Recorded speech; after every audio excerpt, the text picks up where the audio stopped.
So,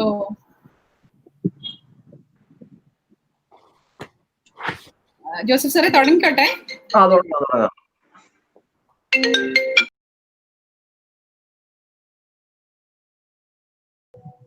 A hearty welcome to all the participants of the international webinar series organized by the Malayalam Department of Maharaja's College, Ernakulam. The webinar is titled Kala Sahityam Samuham, Bhavi Ulkhandagal, which can be translated as Art, Literature and Society, Future Anxieties. As you can see, the title is a broad one that allows discussions of a wide variety of topics, seemingly unconnected. But as can be perceived, all the discussions, in one way or the other, they are all expressions of the anxieties and uncertainties of the pandemic that now has the world in its clutches. Today, we are going on to the 9th lecture in our webinar series.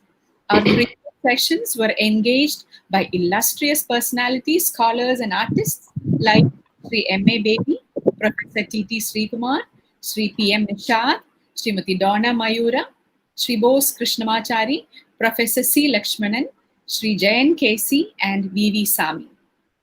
Our resource person for today is Dr. Cheran Rudhramoorthy, the renowned Indian Tamil poet who now resides in Canada. Before we begin the lecture, I invite Sri S. Joseph, Head of the Department of Malayalam, for the welcome speech. Thank you very much, teacher.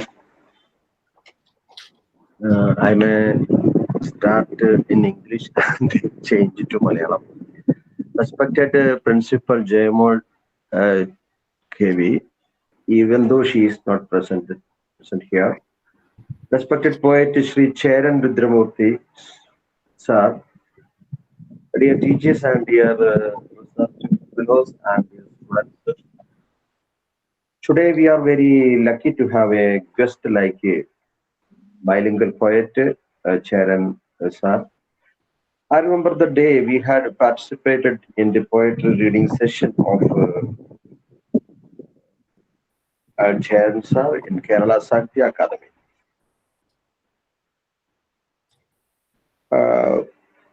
And that program was during the last year or the first half of this year.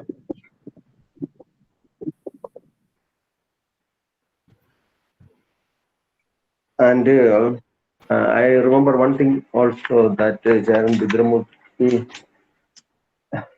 has participated in the documentary of Sri Anwar Ali. അങ്ങനെ അദ്ദേഹവുമായിട്ട് ഒരു പരിചയം സാഹിത്യ അക്കാദമിയിൽ വെച്ച് കവിത വലിയ പരിചയവും മറ്റുമൊക്കെ ഞാൻ ഓർക്കുകയാണ്. അത് ഏതാണ്ട് ഈ വർഷം ആദ്യം മറ്റാണ്, അത് കഴിഞ്ഞ വർഷമാണെന്ന് എനിക്ക് ഓർമ്മയില്ല. കഴിഞ്ഞ വർഷം ഒടുവിലാണ്, ഈ വർഷം ആദ്യമാണെന്ന് ഓർമ്മയില്ല. അദ്ദേഹത്തിന്റെ കവിതകൾ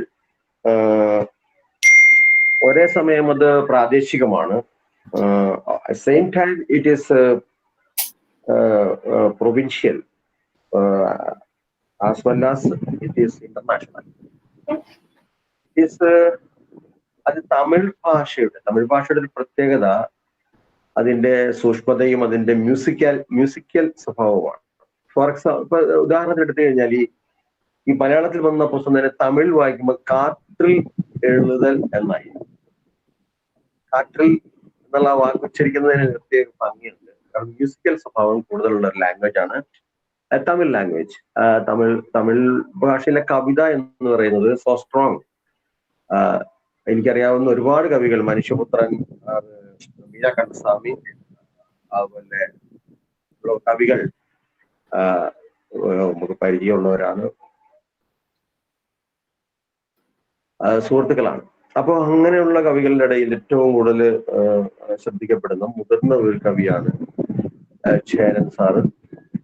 അദ്ദേഹത്തെ ഈ പരിപാടിയിലേക്ക് സ്വാഗതം ചെയ്യുന്നതിൽ ഒരു പ്രത്യേകമായ സന്തോഷമുണ്ട്. നമ്മൾ വളരെയധികം എന്താ പറയുക, കഷ്ടപ്പാട് സഹിച്ചാണ് അദ്ദേഹത്തെ ഇതിലേക്ക് കൊണ്ടുവന്നത്. ഒരുപാട് അദ്ദേഹം അമേരിക്കയിലെ കാനഡയിലാണ്, നോർത്ത് അമേരിക്കയിലെ കാനഡയിലാണ് അദ്ദേഹം ജോലി ചെയ്യുന്നതും താമസിക്കുന്നതും ഒക്കെ.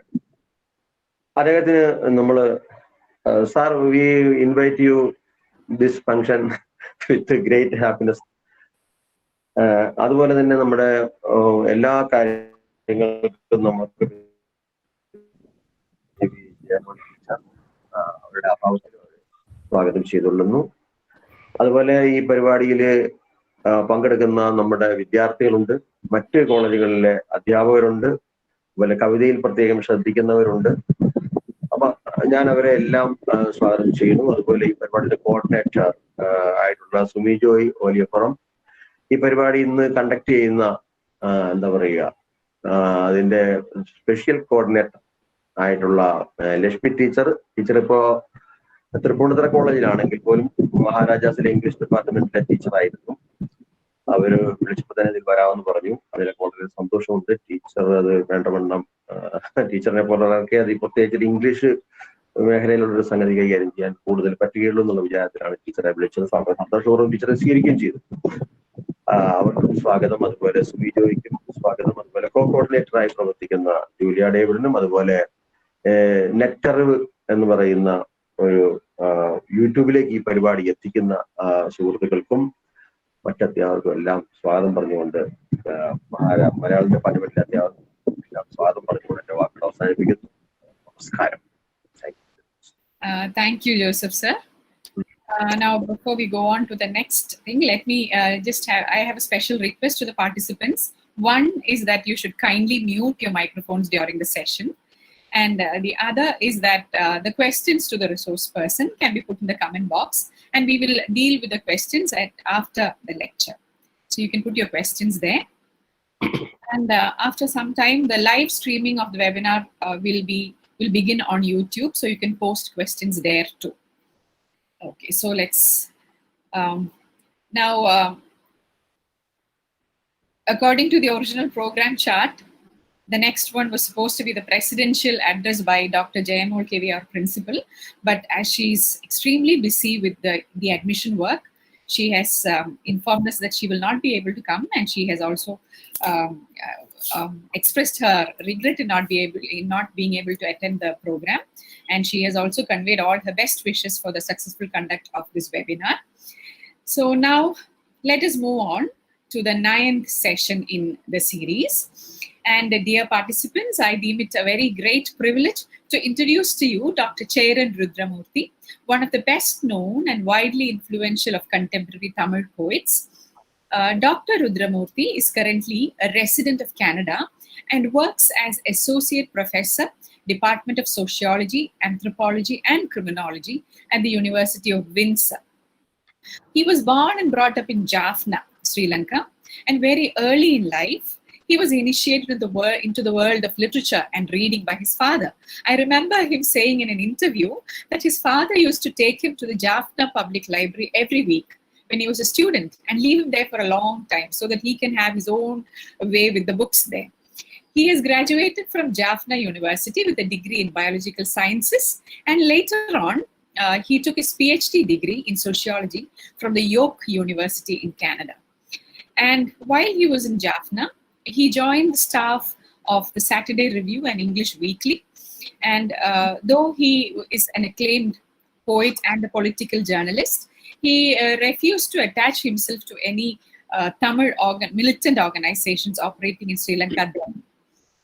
Now, having lived in Jaffna during the extremely turbulent times of the Sri Lankan Civil War, Cheran was unfortunately, I use the name Cheran because he writes in the name of the single name Cheran.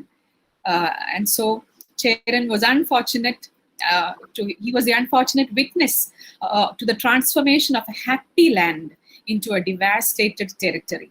The violence of genocide, the insecurity and the trauma that he experienced have greatly influenced his poetry. The recurrent themes in his poetry are the hatred of war and violence, the trauma caused by the Civil War and also later by the diaspora, and ardent longing for peace, the need for freedom of expression, and the beauty and serenity of nature.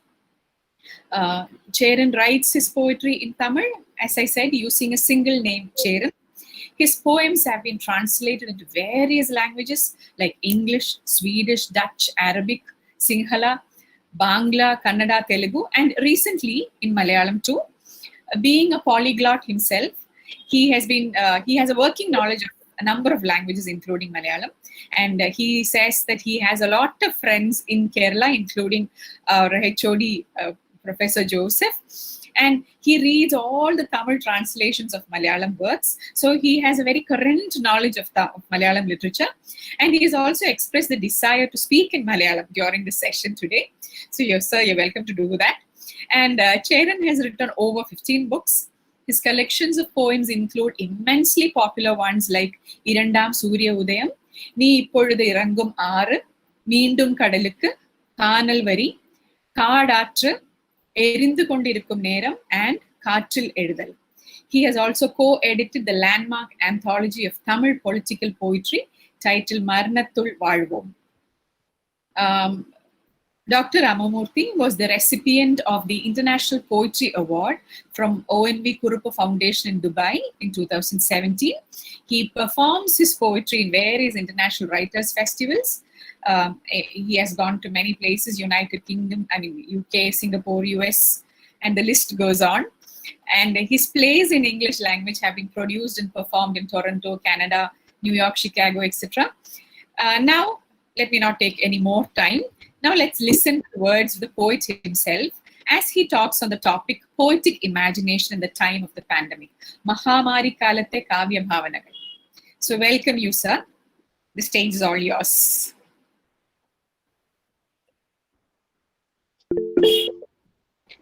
Thank you very much for this very elaborate, sweet, beautiful, and extremely informed introduction. It made me a bit very happy at the same time, also to cringe, because it's very difficult to sit through all kinds of things that you have achieved are being said by someone else. But in any case, that is part of being a poet, I guess. And as you said, I have a deep understanding of Malayalam cultural milieu and the linguistic and political the system and context of South Asia, particularly Tamil Nadu and Kerala and Andhra. And unfortunately, we did not have a chance to learn the languages, the sister languages or the brother languages of South India. But I can understand, I can work, and I've read a lot of stuff. And most importantly, I had the privilege of writing a foreword to the selected poems of ONV Group Kurupu in English. When poetry poems were translated and published in United Arab Emirates, the translator and the editor wanted me to write an intro. So I wrote an intro to ONV. I knew his songs when I was growing up in Jaffna. We grew up with Malayalam songs and Tamil songs as well, but not Hindi songs. So we were extremely used to. But I did not realize that most of my favorite songs at the time were written by ONV. It took about 15, 20 years to know that they were all penned by ONV. And I was so glad when they awarded me the first ONV Foundation International Poet Award. That was, you wouldn't even believe I hardly go and accept any award. That was the one and only award that I accepted. So let's begin this talk about the poetic imagination and what is the role of poetic imagination in the time of pandemic. So first of all, we need to understand the word imagination, and without imagination and freedom, we cannot simply conceive the existence of human beings. These are the two major fundamental necessary engines to be a human. We need to have imagination and we need to be free. If we cannot enjoy these two, we cannot simply conceive of humanity or the human existence, the human being, and the human condition. So whatever the human condition we talk about, whether it is economic, social, cultural, psychological, in all these kind of various other issues, but the most important fundamental factors of human condition is the idea and the notion of imagination. And the second thing is to be free, freedom, freedom from oppression, freedom from all lust, freedom from want, right? So these are, in my opinion, the two key elements that animate the human being. Right? And without imagination, we cannot conceive of any social science discipline or a biological science discipline or any other discipline, including engineering, mathematics, or philosophy. You think about any kind of knowledge production, any kind of discipline, we cannot conceive of those disciplines without the role of imagination. If you want to be a scientist, you need to have scientific imagination. If you want to be a political scientist, you need to have a political science imagination. If you want to be a sociologist, you need to have a sociological imagination. So this is the idea. I'll tell you one example from science and then we move forward. When chemists and scientists were working with molecules and various kinds of chemical liquids, they were trying to come up with the form for a particular chemical element called benzene. They could not come up with the right kind of form for that molecule. They have been trying very hard and very hard and very hard. Then one day a scientist woke up and in his dream he saw two snakes copulating and forming a kind of a hexagon kind of a form. Then he immediately thought, oh, this is the form that I could try and imagine for this particular chemical molecule, and it came out very perfectly all right. It has no basis in any other thing except imagination. In a similar way, we can see the architects and everyone need this kind of an imagination. So without imagination, we cannot simply comprehend being human and human life. So that is what I want all of you to remember, not only for this lecture, but for the entire life. Without imagination and without freedom, we cannot simply comprehend and do any kind of thing that could further emancipate humanity. Now, let me tell you one quick story that I heard from one of my students. But the student is an indigenous student. It is not what we call the settler colonial student. I mean, Canada and the United States, those territories have been the territory of the indigenous people for more than 80,000, 8,000, 10,000 for 11,000 years. And the British, the English, all of them came and wiped them off. There was a genocide and they settled there, like the way they settled in Australia, right? So we understand genocide, we know colonialism. So in the case of America and Canada and Latin America, what exactly happened there was what we call a settler colonialism. In most of the colonial countries, after 200 years, 300 years, the colonial power would leave, or they were forced to leave. But in the case of Australia, New Zealand, the United States, and Canada, and parts of Latin America, this colonial genocidal power, they did not leave, they settled. They created settler colonialism. So this, one of my graduate students, last year he told he told me, we have been living in a village for 5,000, more than 5,000 years. His entire family, grandfather, great-grandfather. So imagine that you can trace your family. Your family has been living in one territory and the place in a village continuously for 5,000 years. So we can imagine the power of continuity and the tradition, and what are the things like food, dance, music, imagination that has a continuous, uninterrupted, continuous history of 5,000 years. And imagine all of a sudden they were asked or they were kicked out of their village because the large oil corporations wanted to take over the land and drill and get oil and make tons and tons of dollars for profit. And then the entire indigenous population, they went through some kind of a genocide, and that thing has created an enormous degree of trauma for them.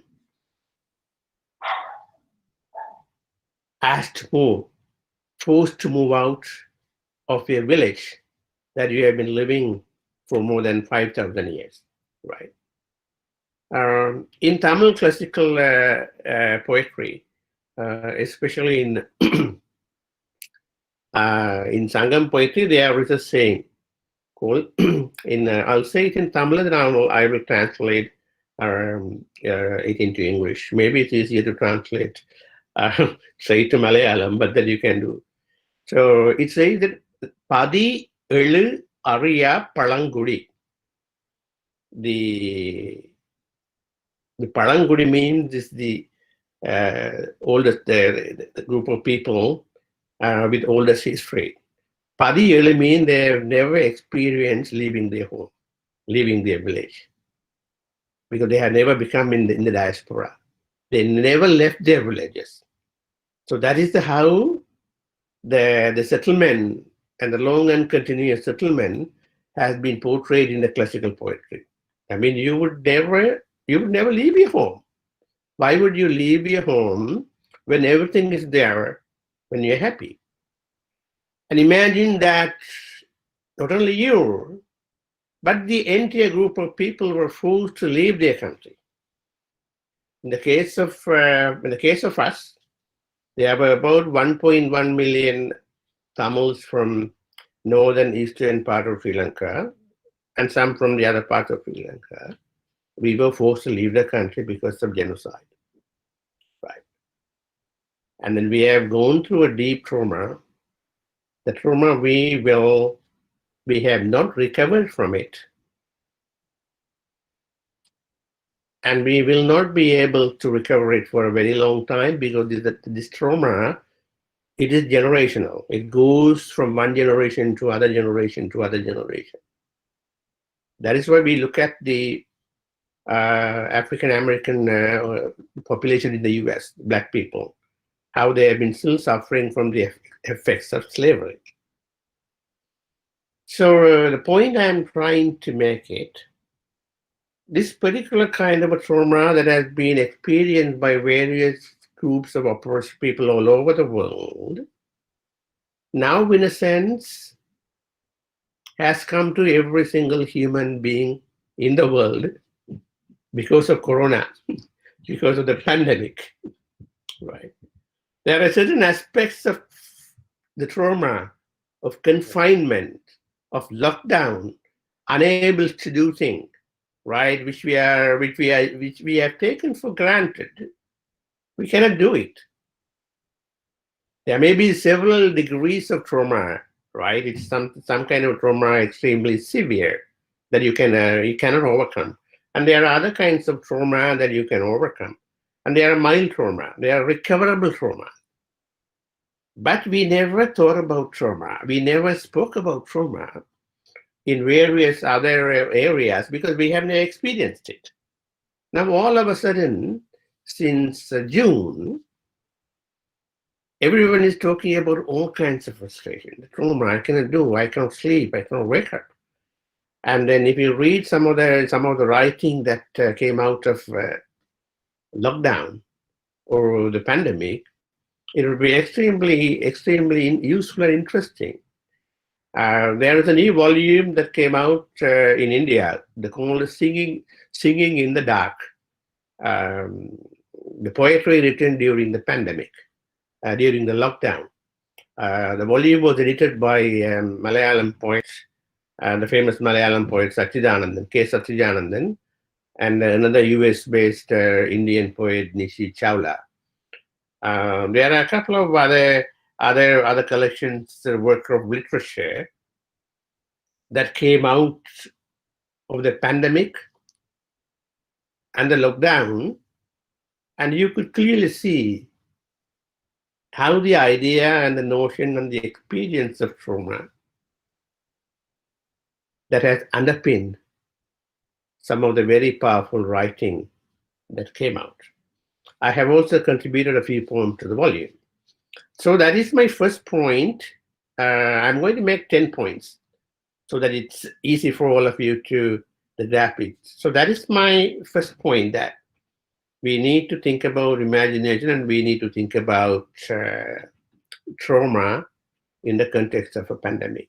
And we have lots of historical, archaeological and sociological and other evidence and stories from the past, but this is the first time that the humanity, probably after bubonic plague, that we have gone through this kind of a thing. And whether we are living in India or in Sri Lanka or in the United States or Canada, we are going through the same kind of lockdown. Maybe different kind of experiences, but the same kind of feeling. So that is so think about trauma in the context of a pandemic. So that is my first point. Secondly, in terms of imagination and pandemic, we need to ask ourselves, what is our response? How are we reacting to it?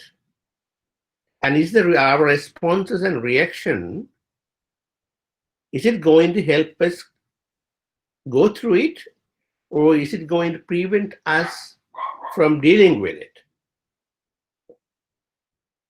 So our responses is extremely important. When I say our responses, it is not just doing some research and bringing out a vaccine. It is not just trying to find enough number of ventilators and rewarding the frontline workers. Those are the kind of technical and scientific responses that you may need to do. But other than that, we need to come up and we need to think about the responses that could heal our inner self, that could heal our trauma. So what are those responses? Are we reading enough? Are we writing enough? Are we dreaming enough? So that is the crucial point. As a writer and as a poet, I would ask you to think about. It is not our personal, the physical, the response, but what is our cultural response? What is our literary response? What is our philosophical response to the issues that came up, the issues that are brought forward because of pandemic? And I want you to think about this response other than the physical, the medical and all other kind of responses. What we as humans, what we are capable of imagination and freedom, and how can we respond? So that is my second thought in relation to imagination in the time of pandemic. But my third the point would be to argue and say, instead of going deeply into misery and pessimism and frustration, we need to, as human beings and writers and artists and students, and most importantly as human beings, we need to keep our mind alert, active, and alive. So this is the key issue for imagination. We always need to keep our mind alert, active, and alive. That simply technically means we need to find something new. We need to ask for something new as opposed to the ordinary, the mundane. Right. So what is new? How can we keep your mind active, alert, and alive? And again, here again, we need to think about imagination, right? I was I was part of a museum project which began in Italy yesterday. It's a group of artists, academics, and poets. They came together with the help of a museum, and they created an online creative museum based on writing, art, and poetry.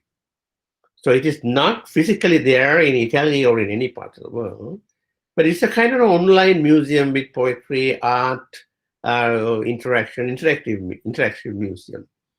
So instead of wasting their time or crying or being wallowing self-pity, this group of people have come up with this extremely powerful and beautiful, the creative idea of this museum of art, museum of poetry, museum of handicraft, museum of speech, museum of thought, museum of thinking.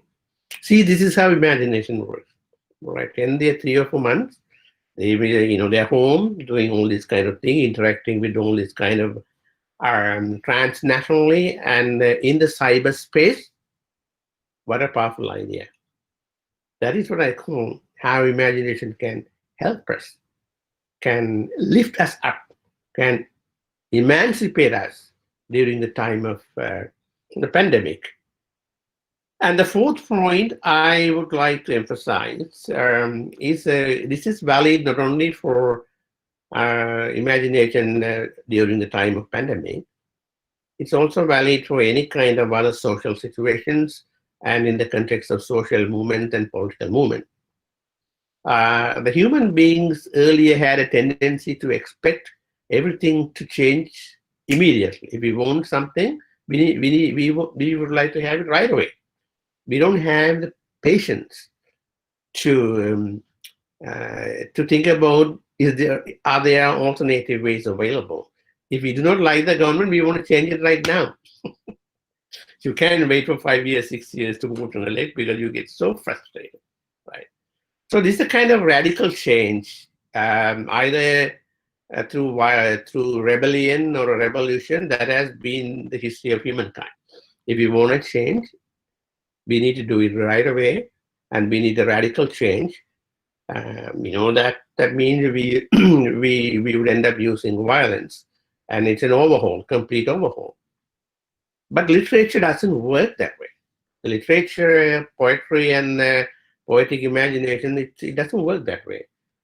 I do not believe my poetry. I can make a revolution using my poetry. Right? I can even lift a big rock on my right side and put it on the left side using my poetry. I cannot expect poetry to do that. What poetic imagination and poetry and literature can do is to make incremental changes, or what we call a slow cure. It is not a quick cure. It is not an instant cure, but it's a slow cure or an incremental change. The notion of incremental change is extremely important because we work with human minds, the human imagination and thinking. So if I can convince at least one of you in the audience that there is a power to poetry, and if you go back to read at least one of my poems and say, oh, this is exactly what he was talking about in terms of trauma, you convince the thing, that is what I call incremental change.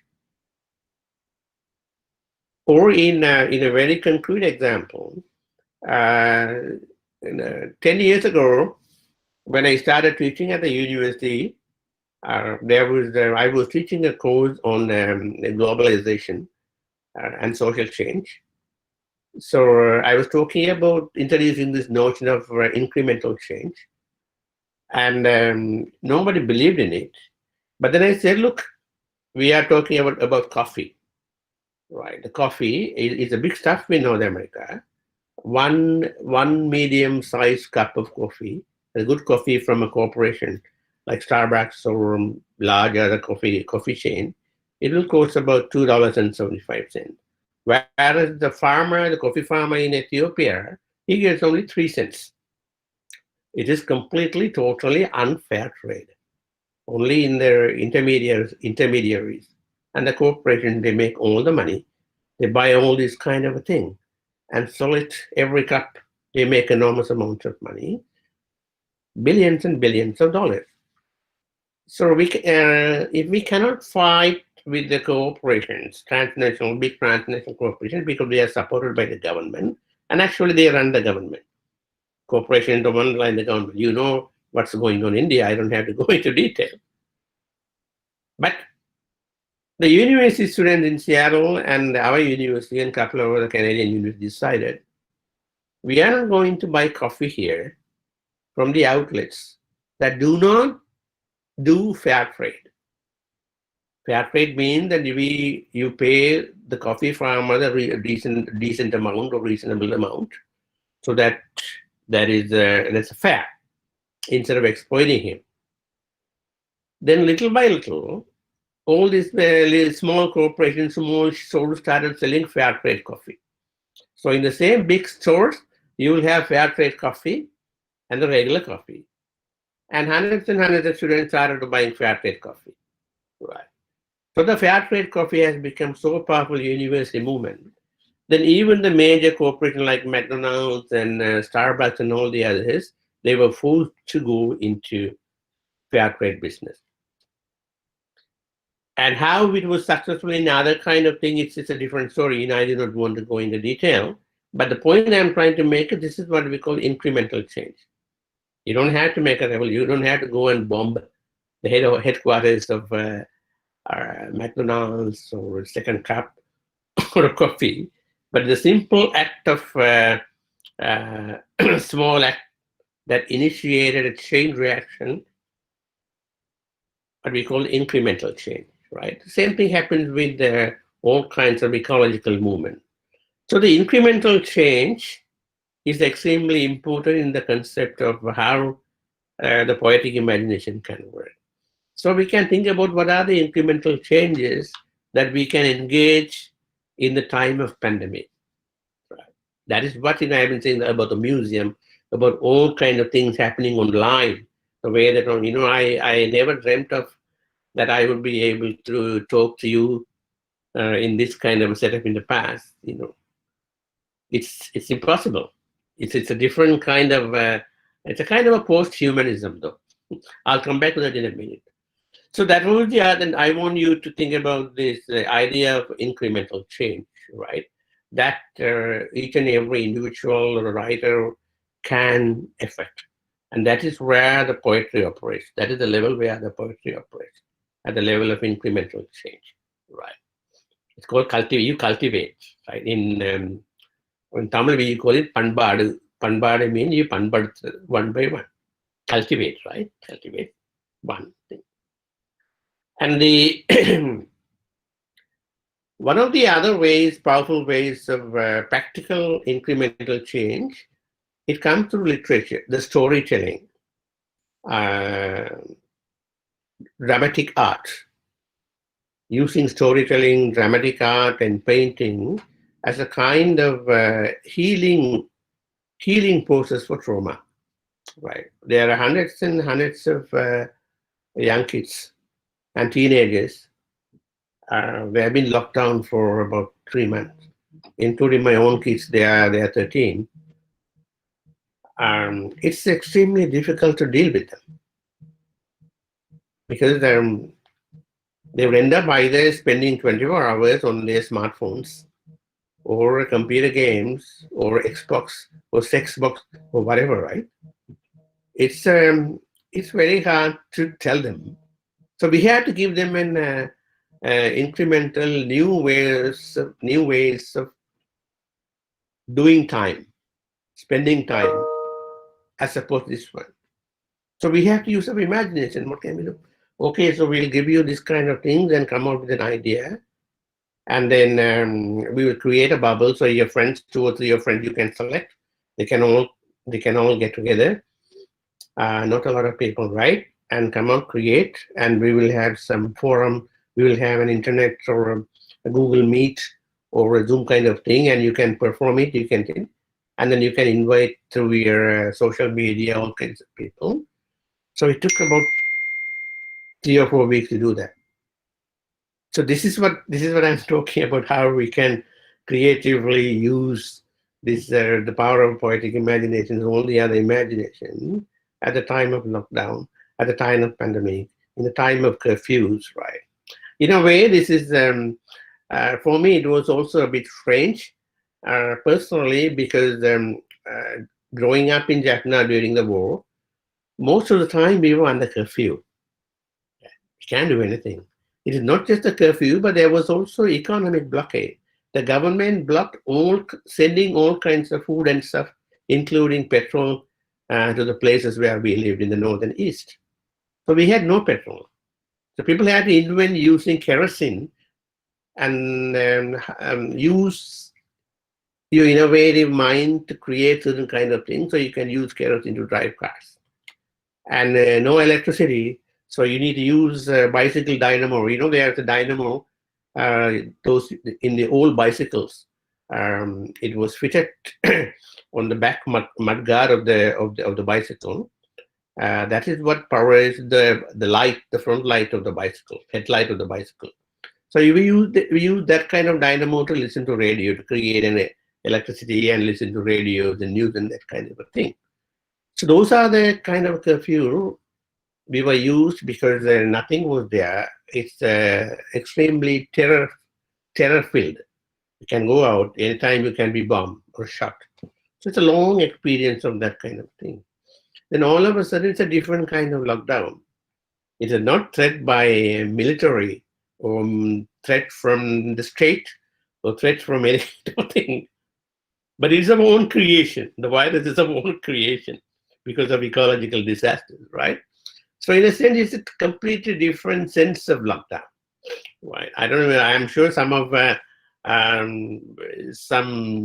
you may have experienced it in various parts of India. The different kind of lockdown. Say in Kashmir, it's been in lockdown for how many? Even before the COVID, it was lockdown, right? So you need to think about what sort of lockdown, what sort of creativity. Creative stuff, poetry and stuff that comes out of that kind of lockdown. There's a huge kind of the material available from various parts of the world. Now it is coming out partly and mainly because of the pandemic. Now my 6th point. What time is it now? Okay, so I have 15 minutes. Yes, Okay. you definitely have more than 15 minutes. Okay. 10 points anyway. So, and my 6th point is about I thought it is my experience, but then after talking to my colleagues and all the others in the field, I can very convincingly say during the time of lockdown, there is a way our thinking becomes expansive.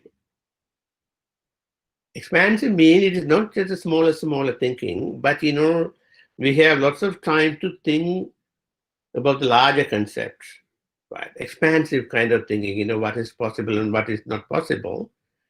That demands that you read more and you write more. Expansive thinking, we cannot simply think and imagine without reading and writing, right? The words, we need words, we need images. So expansive thinking is one of the byproducts of lockdown. This is my argument. So I'm making all these kind of arguments after thinking about all these issues and how this has affected me as a writer, as a poet, and then as a sociologist, and as an anthropologist, and then as a father, right? So the expansive thinking is one of the positive and possible side effect of pandemic. I want you to think about it, right? So what did you do? Did you come up with any kind of new ideas, new thinking? What did you read during the lockdown? Is there anything new? We must. If we did not do, we must. Right. So this is the idea, my sixth idea, that this expansive thinking and enlarging the horizons of reading and writing, and most importantly, think. Right. I think, therefore I exist. It is not that I drink, I eat, therefore I exist. But I think, like the old saying, right? I think, therefore I am. I think, therefore I exist. So we need to revisit the whole thing. And whether it was intentional or intuitive, I've been doing it. So think about this, my sixth point as the expansive thinking, expansive reading, and expansive writing. And my seventh point is what we have faced and we are facing the moral dilemmas during the pandemic. There are several moral dilemmas, in the individual dilemmas as well as collective dilemma, right? Um, Imagine you have a family of 6. You only have 2 face masks. What would you do? Or if you are a shop owner, you have a stock of face mask. You can sell it to the usual price and you won't make that much money, but you can jack up the price and you can instantly make lots of money. It's a moral dilemma. Most of the shopkeepers and the government, there won't be any moral dilemma. They will make money. But for ordinary human beings and thinking, there have been lots of moral dilemma when it comes to dealing with several issues, right? I mean, I just cited certain personal examples, but there are other larger moral dilemmas during pandemic. I know we need to blame the human condition, the way we have been doing economics and politics. That is the fundamental reason for the pandemic. It is not. I'll tell you why. Because there were 10 or 14 years, there was this similar kind of pandemic called SARS, SARS. It did not really widely go all over the world, but it affected North America and lots of other countries. And they wanted to come up with a vaccine, but then that pandemic went away. They did not come up with a vaccine because the pandemic, the demand is gone. When the demand is not there, the large medical pharmaceutical corporation, they did not want to pursue their research, and it was fine. The same way, you take malaria and all kinds of other diseases that are still killing billions and billions of people in Africa and other so-called areas in the global south. It has been possible to come up with a vaccine or a medication widely available, cheap, very long time ago. They didn't do it because they don't care about the population there. So at the start, everyone knew in the community, in the community of epidemiologists, sociologists, and people and scholars doing medical sociology. All of them knew that the other pandemic is going to be away, not far from now. It will certainly happen given the condition, and we don't know when. So we need to prepare and make same kind of the vaccine. But the governments and the corporations, they did not care. And now they are trying to come up with a vaccine, knowing perfectly well there will be another kind of much more dangerous pandemic is not far off. Because the system and the reason lies in the way we deal with economics and ecology, right? So that is what we call the kind of anthropocentric worldview. that the human beings are the center of everything. We do not care about the ecology, animals, birds, and plants, right? And if the large number of bees got killed, we won't have any agriculture left. The bees are important for pollination, right?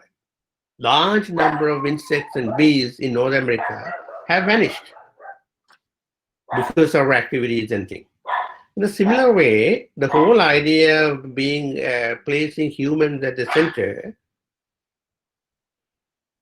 created a philosophy and a technique and an economic system that everything else is for our benefit. Then that the equation was changed from everything else is for human benefit to everything is else for the profit of corporation, individual benefit, for the sake of profit, not for the sake of humanity. So that is the situation we are in. Everything is for consume, to be consumed. Everything we have around us, we need to make sure that we make profit out of it, but do not care about nature, do not care about other animals or the plants or anything, right?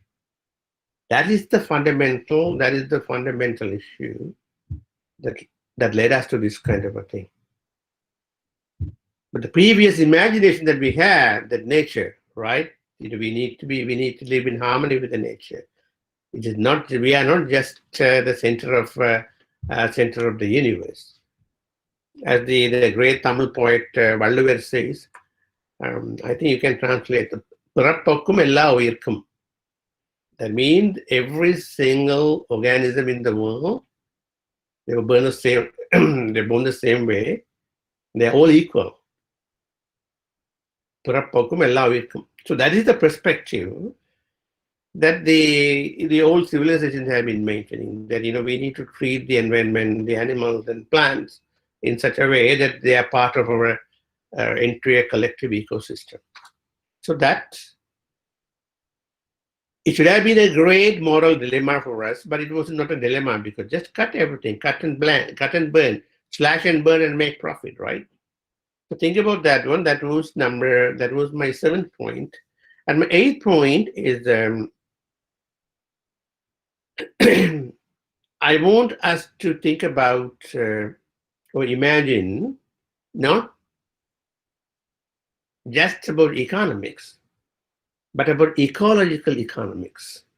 It's a kind of a new idea that's been gaining popularity, but in a different way. Ecological economics means we cannot simply study economics without the understanding, without knowing, without working with ecology, environmental.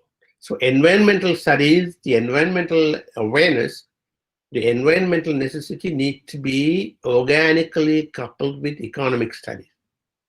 If we do not do it, we are not going to solve any of the issues that are coming up because of pandemic. Because if anyone in this room, if you are studying economics, or if you are already familiar with economy, think about, has any economist, classical economist, thought about ecology? Demand and supply, right? But basically economics means is the production of goods, distribution of goods, and consumption of goods. That's all. You do not care about how you produce and to whom you produce, how you distribute, and whether your distribution and packing involves enormous amount of plastic. But how you consume? You can consume any amount of fried chicken, right? Unlimited. So the whole idea of the way we conceptualize and imagine economics needs to be completely overhauled, drastically overhauled. For that one, I will not advocate or advise incremental change. Right? It's a very urgent thing. My 9th point is, this is my very favorite point, is talking about ecological economics.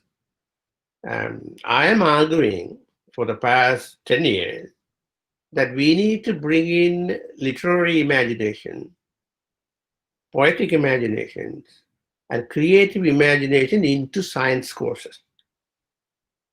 We cannot simply teach our students just chemistry, physics, mathematics, and science and engineering only. That is going to create only specialized idiots or robots. Every student that's going into medical sciences, physical sciences, biological sciences, technological sciences need to study humanities. They need to think about, they need to know that there is something called literary imagination and poetic imagination, other creative imagination out there, which we need in order to balance our one-sided thinking. It used to be at some time we used to study everything, language, literature, science, and all kinds of stuff combined. Not anymore. If we want, we can blame colonialism, British colonialism, Dutch colonialism, and all kinds of imperialism, but that is insufficient. Now we have the power to do it. So this is the argument, right? The social. I changed from biological and chemical sciences to social sciences, right? That was a conscious decision because for me, studying human beings offers much more powerful challenges to know the human being, know how human mind works, know how human imagination works. That is much more challenging than studying the molecules for me, right? I'm not saying this one is good, that one is good, but I can argue that in the history of humankind, the literary imagination and poetic imagination has always been far ahead of scientific imagination. If you look at the history of humankind and evolution, right, the literature and poetry offers certain kinds of images and ideas which no scientific evidence can give you.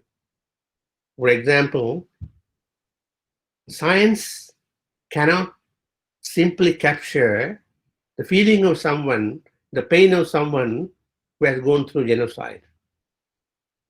It can only ask you to sign a document, right? A narrative, an affidavit. Without that kind of a narrative and affidavit, the United Nations won't hear you, right? That's what I'm talking about. There are certain things that are ungrabbable, indescribable, using traditional social science methods, or even using the scientific methods. That is where the power of imagination, power of literary and poetic imagination comes. That is why we need to we need to insist, and we need to teach them. And my 10th and final point is, it's actually a humble request. Start reading poetry if you're not reading, or read more poetry and see what sort of imagination our classical poets and contemporary poets they're offering us. We are all seeing the same thing, but why there are different kind of images coming from them, right? So what is the power? That is the power of poetic imagination, and that is what we need to cultivate. That's what we need to think about. That's what we need to start doing about during the lockdown and even after the lockdown. Thank you very much for the opportunity.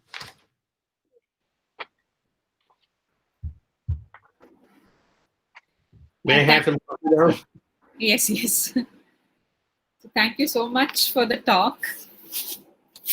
And for the benefit of the listeners, I would like to repeat a few of the points that you have made in Malayalam. Is that okay with you?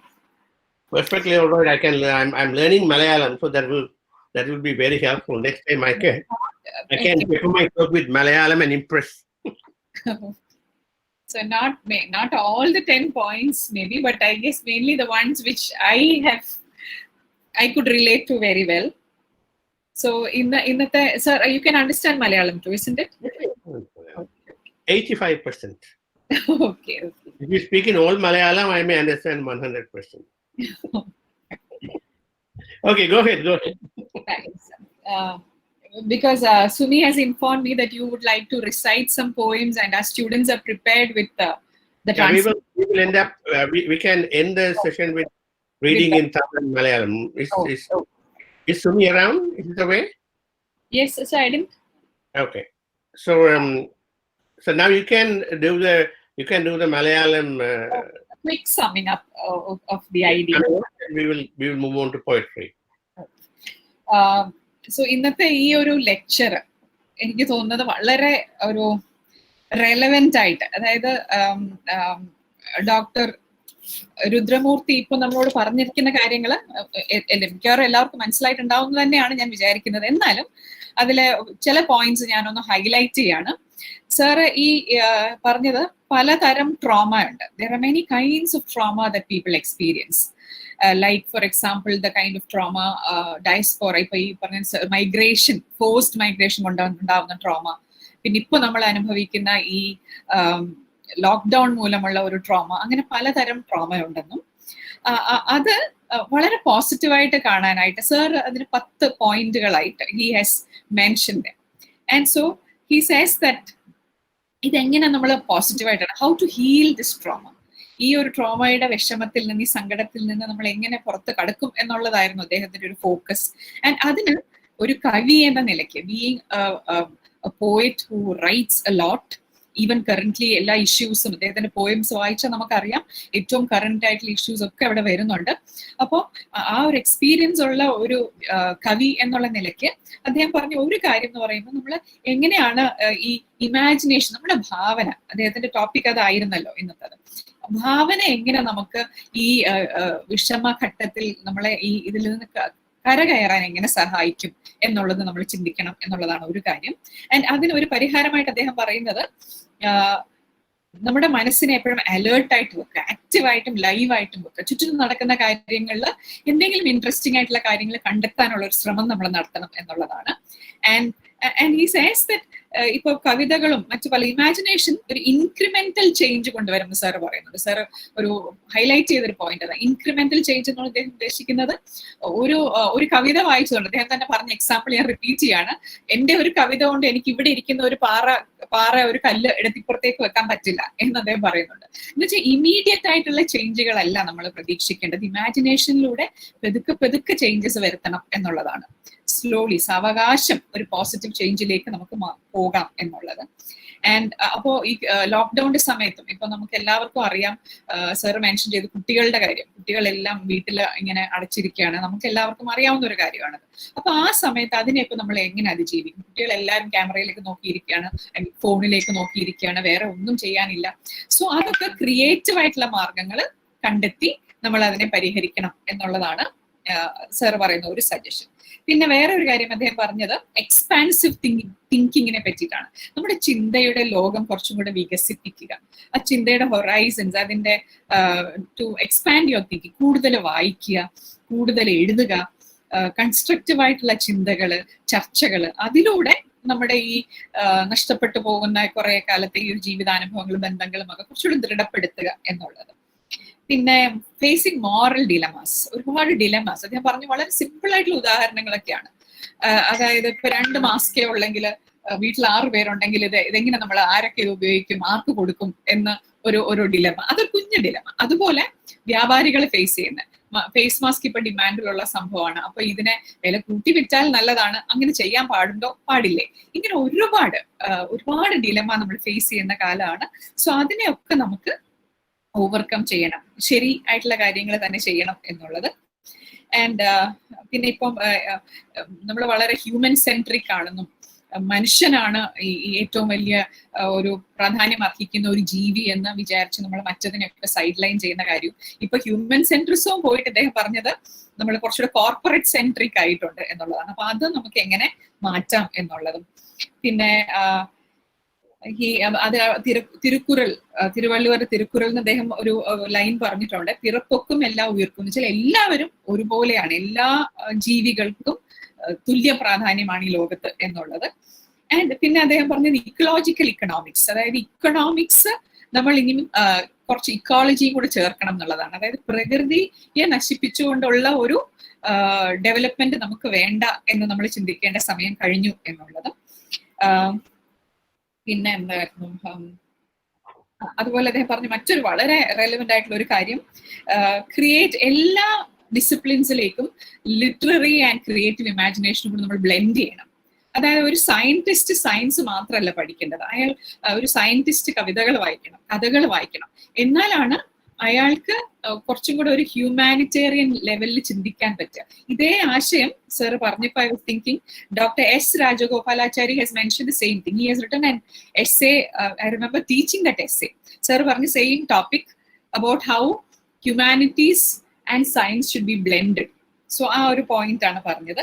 And last ഒരു കവി എന്നുള്ള നിലയ്ക്ക് അദ്ദേഹം അവസാനം പറഞ്ഞ point, start reading poetry. കവിതകൾ വായിച്ചു തുടങ്ങുക. ബിക്കോസ് കവിതകളുടെ ആ ഒരു ശക്തി, അതിന്റെ ഒരു ഇമ്പാക്ട് അനുഭവിച്ചു തന്നെ അറിയാം. അതിലൂടെ നമുക്ക് ഒരുപാട് പോസിറ്റീവായിട്ടുള്ള ഒരു എനർജി കിട്ടുമെന്നും ചിന്തകൾ കിട്ടുമെന്നും.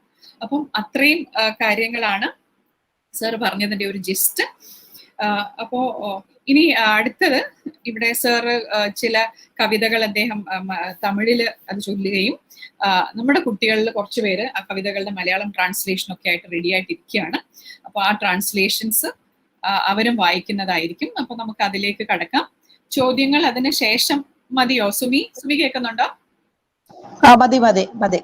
ഓക്കെ ഓക്കെ ശരി. ജോസഫ് സാർ എന്തെങ്കിലും പറയാനുണ്ടോ? ഇങ്ങനെ തന്നെ പോയാൽ മതിയോ? സാറിനോട് കവിത ചൊല്ലാൻ പറയട്ടെ?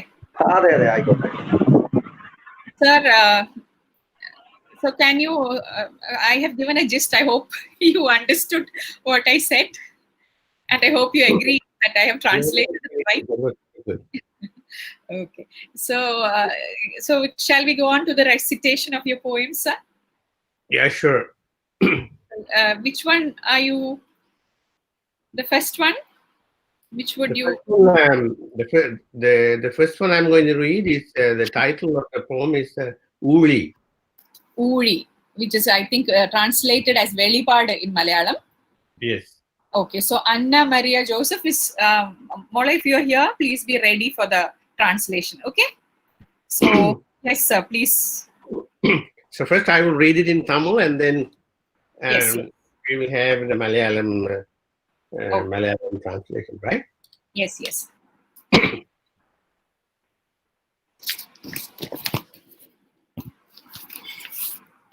ஊழி. எங்களுடைய காலத்தில் தான் ஊழி நிகழ்ந்தது. ஆவி கூத்தில் நிலம் நடுங்கி, பெய்மழையில் உடல் பிளந்து உள்ளும் வெளியும் தீமூள இருளின் அலறல். குழந்தைகளை, மனிதர்களை வெள்ளம் இழுத்து வந்து தீயில் எறிகிறது. அகாலத்தில் கொலையுண்டோம். சூழவர பார்த்து நின்றவர்களின் நிராதரவின் மீது ஒரு உயிரற்ற கடை கண் வீச்சை எறிந்துவிட்டு புகைந்து புகைந்து புகைந்து முகிலாக மேற்கிளம்பினோம். காப்காவுக்குத்தான் தன்னுடைய எழுத்துக்களை தீயிலிட வாய்க்கவில்லை. ஆனால் சிவரமணி எரித்து விட்டாள். மற்றவர்களுடைய புனைவுகள் உயிர் பெற மறுக்கின்றன. எல்லோரும் போய்விட்டோம்.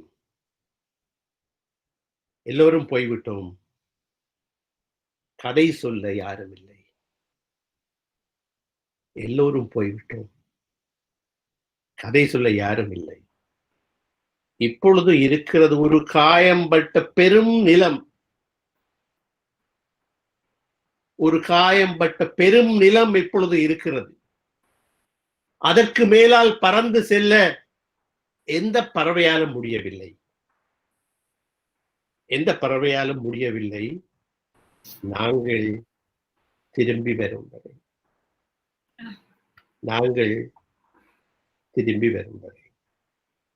So that was the first one. Oh, so that was beautiful.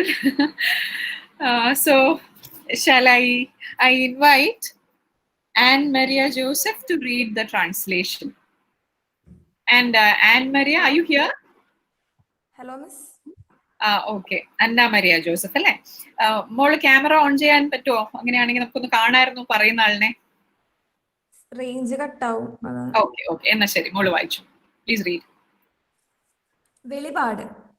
വെളിപാട് നേരായത് നമ്മുടെ തന്നെ കാലത്ത് പ്രേതക്കൂത്തിൽ ഊഴികുലുങ്ങി പേമഴയിൽ ഉടൽ പിളർന്ന് ഉള്ളിലും വെളിയിലും തീയാളി ഇരുട്ടിന്റെ അലർച്ച.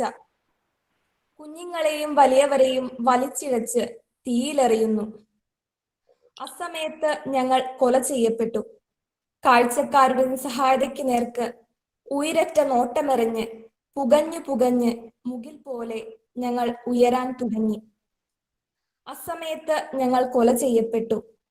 കാഴ്ചക്കാരുടെ നിസ്സഹായതയ്ക്ക് നേർക്ക് ഉയരറ്റ നോട്ടമറിഞ്ഞ് പുകഞ്ഞു പുകഞ്ഞ് മുകിൽ പോലെ ഞങ്ങൾ ഉയരാൻ തുടങ്ങി. കാക്കയ്ക്ക് തന്റെ കൃതികൾ തീയിലിടാൻ അവസരം കിട്ടിയില്ല. പക്ഷേ ശിവമണി അവളുടെ കവിതകൾക്ക് തീ കൊടുത്തു. അന്തരീക്ഷത്തിൽ അവയെല്ലാം മായുന്നു. മറ്റുള്ളവരുടെ കൃതികൾ ഉയർവയ്ക്കാൻ പോലും മടിക്കുന്നു. എല്ലാവരും നാടുവിട്ടു. കഥ പറയാൻ ഒരാളുമില്ല. ഉള്ളത് മുറിവേറ്റ ഒരു വൻനാട്. അതിനു മീതെ ഒരു കിളിക്കും പറന്നു ചെല്ലാനായില്ല നാം തിരിച്ചു വരും വരെ. ഉള്ളത് മുറിവേറ്റ ഒരു വൻനാട്. അതിനു മീതെ ഒരു കിളിക്കും പറന്നു ചെല്ലാനാവില്ല നാം തിരിച്ചു വരും വരെ. നന്ദി. So thank you. That was good. In fact, I wrote this poem in 1999. It's about genocide. I did not realize that the same thing will happen to us in 2009.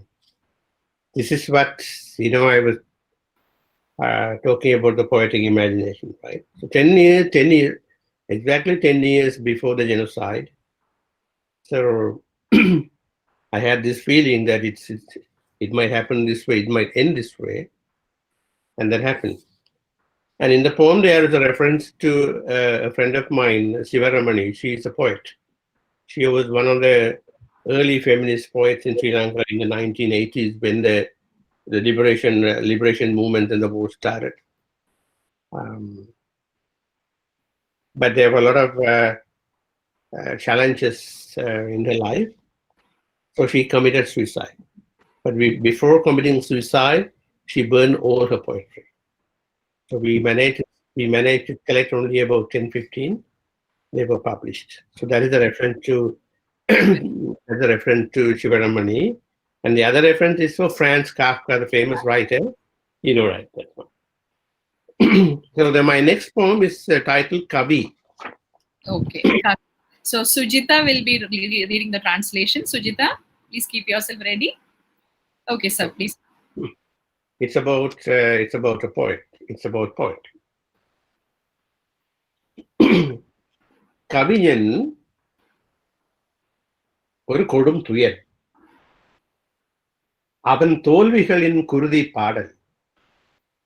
பாட முடியாதவனுக்கும் பாட மறுப்பவனுக்கும் பாடல் வராதவனுக்கும் இடையே இறப்பது கவிதையா, குரலா, காதலா, காலமா என தெரியாது. நம் வாழ்வை இசைக்குள் அடக்க முடியாது.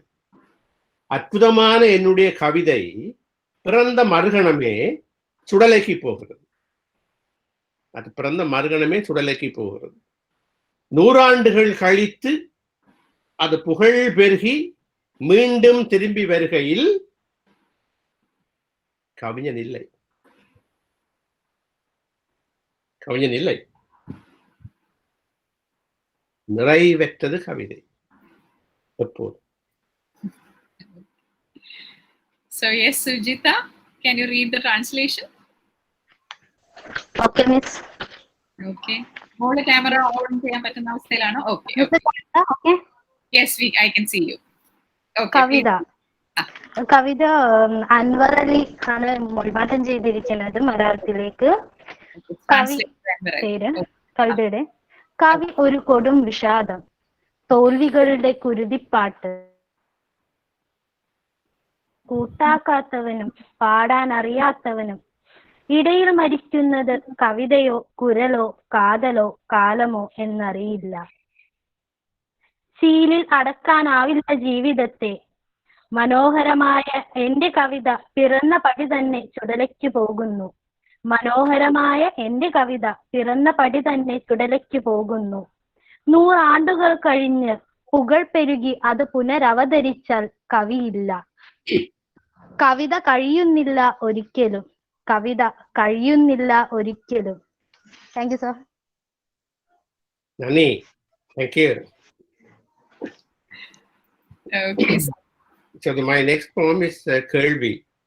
Kelvi, that is Chodyam, which will be recited by Samaya Joseph. So Samaya, sir വായിച്ചു കഴിഞ്ഞോണ്ടേ മോള് റെഡി ആയിരിക്കണം കേട്ടോ. Okay. Yes. This is also about the disappeared people in Sri Lanka. Just a very short context, background context. Whether you guys know, I do not know. Have you ever seen the Malayalam film Piravi? Yes, I have.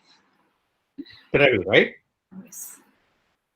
So there are more than 140,000 Tamils disappeared in Sri Lanka.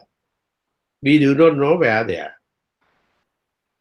Most of them must have been killed, taken by the army and the military.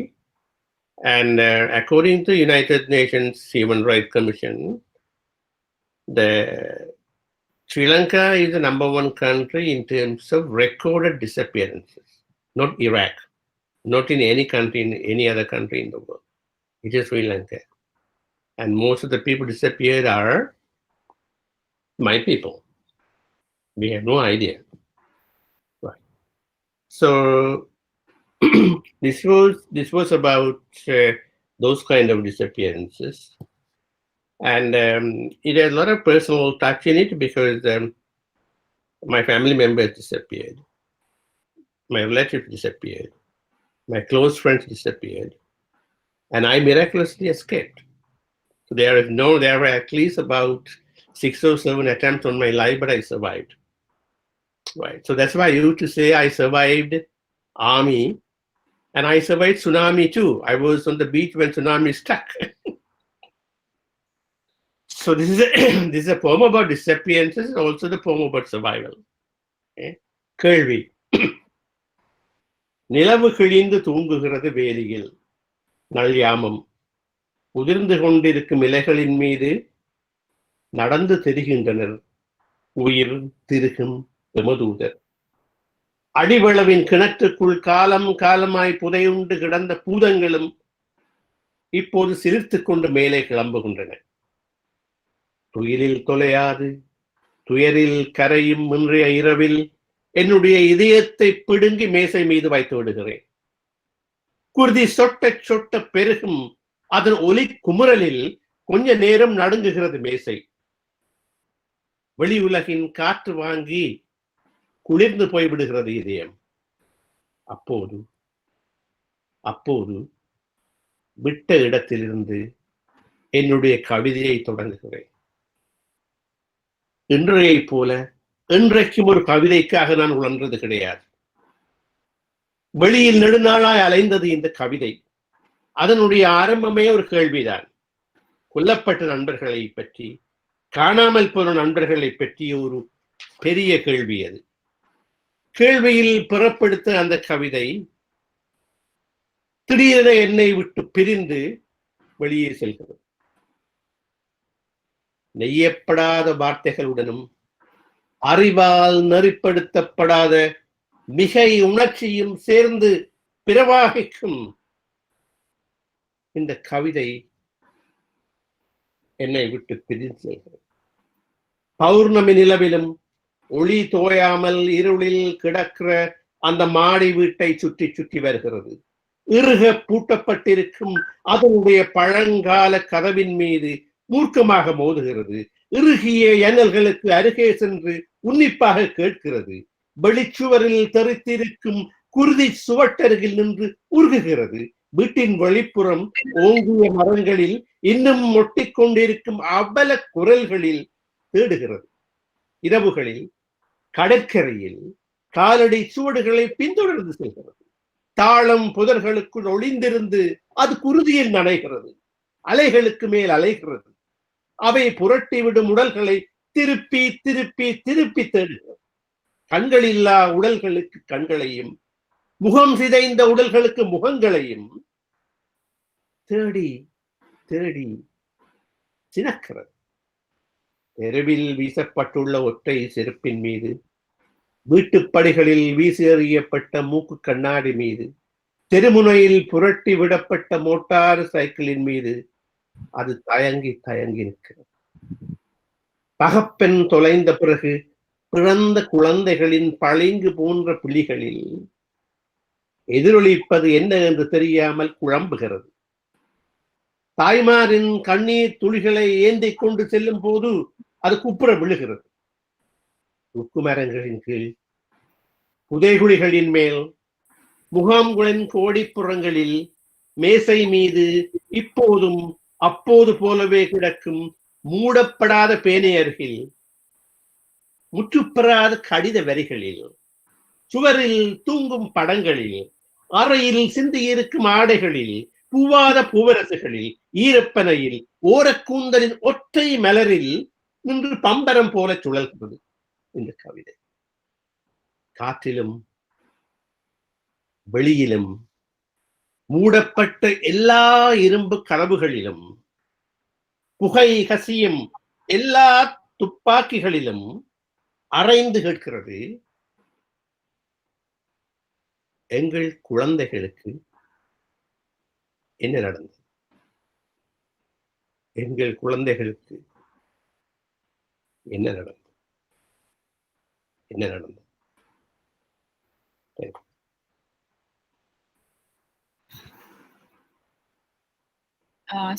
Samaya? Yes, miss. You can switch on your camera if you can. Okay. ചോദ്യം. കീറിപ്പറഞ്ഞ നിലാവ് വേലിയിൽ തൂങ്ങുന്നു.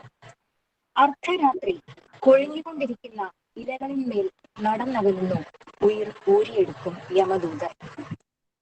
പറമ്പിലെ കിണറ്റിനുള്ളിൽ കാലാകാലങ്ങളായി പുതഞ്ഞു കിടന്ന ഭൂതങ്ങളും ഇപ്പോൾ കുതിരി എണീക്കുന്നു.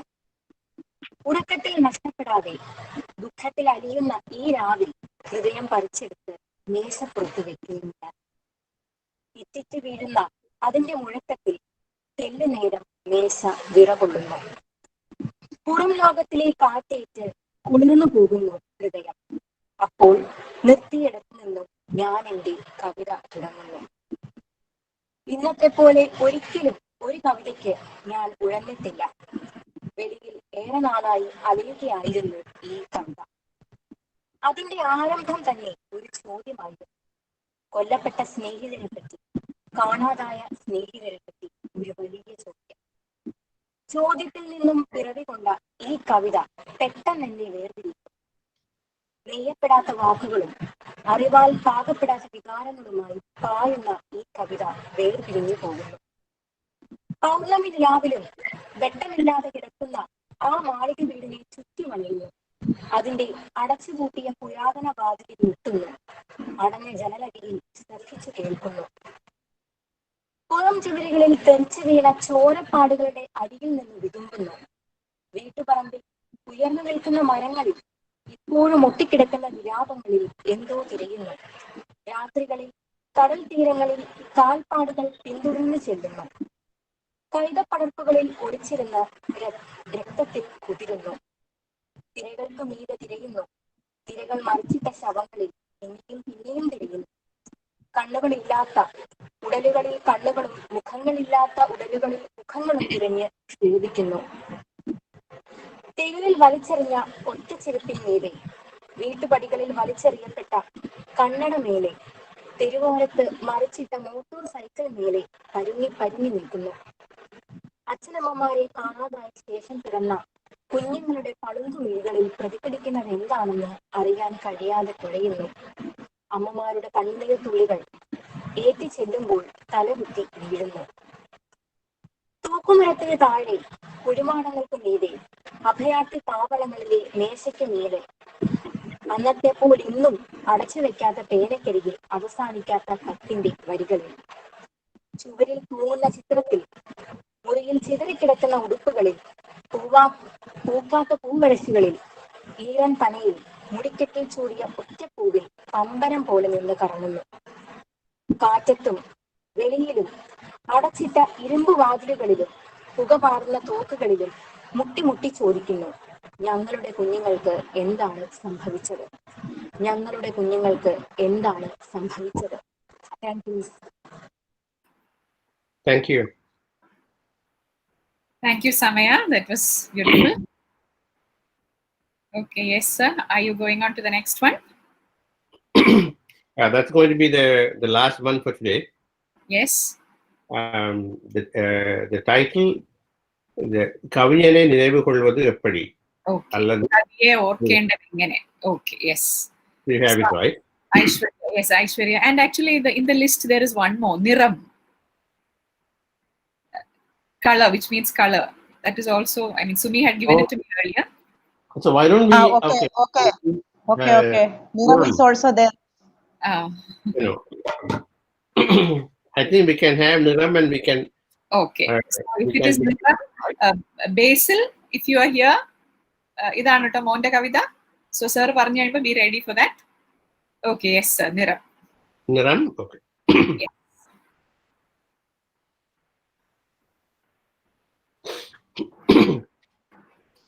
It is my experience in Canada, right?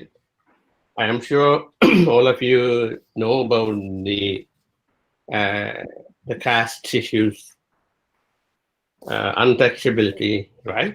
The similar kind of thing that we face as Black people and brown people, right? I could be a professor, I could be anything, right?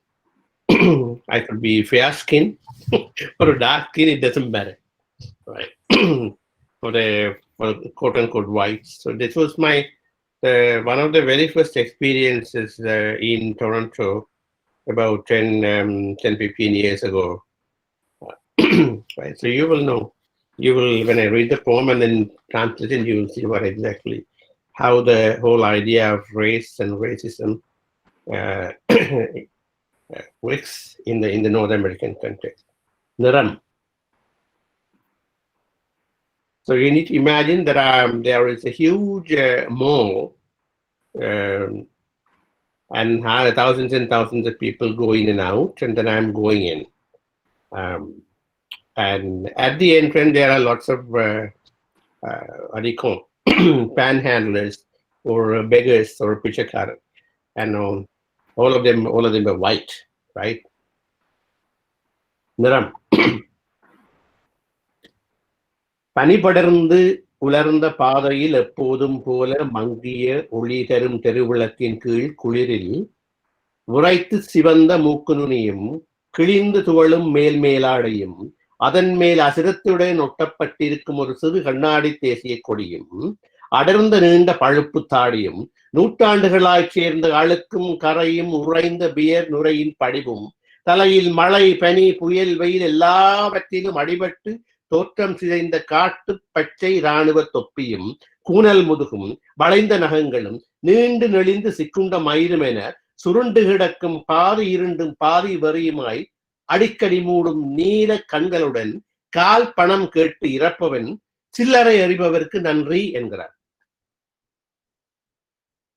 நான் எறிய மறுத்தேன். பக்யூ பாக்கி என்று முகத்தை திருப்பினார். Okay. Okay, sir. Okay, Basil. Basil ഇവിടെ ഉണ്ടോ? Basil, yes.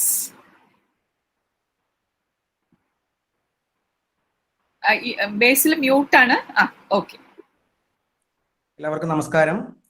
A warm good evening to one and all gathered here. I would like to recite the poem Niram, written by renowned Tamil Canadian poet Mr. Cheran Rudhramoorthy sir, published in the year 1993. 1993 പ്രസിദ്ധീകരിച്ച ചേരൻ രുദ്രമൂർത്തി സാറിന്റെ നിറം എന്ന കവിതയാണ് ഇവിടെ ചൊല്ലുന്നത്. കവിത നിറം. മഞ്ഞു പരന്ന നനവ് പറ്റിയ പാതയിൽ എപ്പോഴും എന്ന പോലെ, മഞ്ഞു പരന്ന നനവ് പറ്റിയ പാതയിൽ എപ്പോഴും എന്ന പോലെ മങ്ങിയ വെട്ടം തരും തെരുവ് വിളക്കിൻ ചോട്ടിലെ തണുപ്പിൽ വിറച്ച് ചുവന്ന മൂക്കിൻ തുമ്പുമായി കീറിത്തൂങ്ങിയ പുറങ്കുപ്പായത്തിൽ അലക്ഷ്യമായി കുരുക്കിയിട്ട കാനഡാദേശ ചെറുപൊടിയും നീണ്ട് തൂർന്ന തവിട്ടു താടിയിൽ നൂറ്റാണ്ടുകളുടെ അഴുക്കും കറയും ബിയർനുരയുമായി മഴ, മഞ്ഞ്, കൊടുങ്കാറ്റ്, വെയിൽ എല്ലാം കൊണ്ടുകൊണ്ട് രൂപം നഷ്ടപ്പെട്ട പച്ച പട്ടാളത്തൊപ്പിയിട്ട്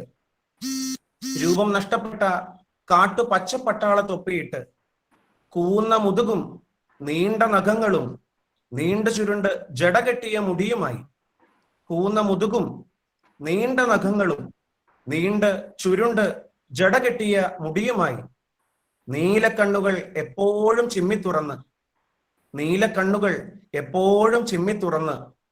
പാതി ഇരുട്ടും പാതി പിരാന്തുമായി കാൽപ്പണം ഇരന്നു നിൽക്കുന്നവൻ. പാതി ഇരുട്ടും പാതി പിരാന്തുമായി കാൽപ്പണം ഇരന്നു നിൽക്കുന്നവൻ. ചില്ലറ എറിയുന്നവരോട് നന്ദി എന്ന് പറയുന്നു. ചില്ലറ എറിയുന്നവരോട് നന്ദി എന്ന് പറയുന്നു. എറിഞ്ഞില്ല ഞാൻ. ചില്ലറ എറിയുന്നവരോട് നന്ദി എന്ന് പറയുന്നു. എറിഞ്ഞില്ല ഞാൻ. ഫക്ക് യു പാക്കി എന്നവൻ മുഖം തിരിക്കുന്നു. ചില്ലറ എറിയുന്നവരോട് നന്ദി എന്ന് പറയുന്നു. എറിഞ്ഞില്ല ഞാൻ. ഫക്ക് യു പാക്കി എന്നവൻ മുഖം തിരിക്കുന്നു. നന്ദി. നന്ദി. Thank you. Thank you, Vasil. That was a beautiful rendition. Now, sir, one more. You want to say something about this? I guess you already said that, isn't it? Yeah, that's true. This is the. Okay. You want to have one more poem, or do we have to go Q&A? ഒന്നും കൂടെ ആവാലോ അല്ലെ Sumi? You mentioned earlier. I think you can Okay. കവിയെ ഓർക്കേണ്ടത് എങ്ങനെ? So one more? Yes. Okay, so. The one that you mentioned earlier? Yes. That's the கவிஞனை நினைவு கொள்வது எப்படி? Yes. அல்லது. Okay. And who is it? Aishwarya, we should be ready with the translation. Okay? Yes, sir. So this is a poem about remembering and memory. One of the challenges that the humanity, especially the communities that have gone through genocide or mass atrocities, they have a huge challenges in terms of keeping the memory alive. Right? Because our generation has gone through this the pain and experiences of genocide. But 50 years down the road, the new generation may not really relate to the same kind of experiences unless the memory is preserved as part of identity. Right? We may not remember. Right? So the challenge for humanity is how to preserve memories, and what sort of memories that we need to preserve, and what sort of memories we should not preserve. This is again a moral dilemma. And we will encounter the same moral dilemma with pandemic as well. But in this poem, I'm talking about how to remember, how to think about the memories of a poet. Right. So that's the kind of a philosophical, poetical background. But this poem is more about one of my closest friends, a poet, who passed away recently. Right. He was one of the top militants in one of the militant movements in Sri Lanka. And then after the war, halfway through the war, he had to leave, and he ended up in Toronto. He was completely, thoroughly traumatized. Went into all kinds of places, and he committed suicide. That is how I read it, right? So then the poem speaks about challenges in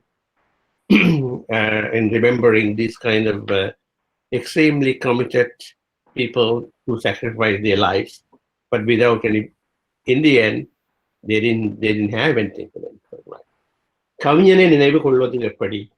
அல்லது. கவிஞனை நினைவு கொள்வது எப்படி? உண்மையான மனிதன் அவன்தான் என்பதை நீங்கள் உய்த்துணரும் பொழுதிலா?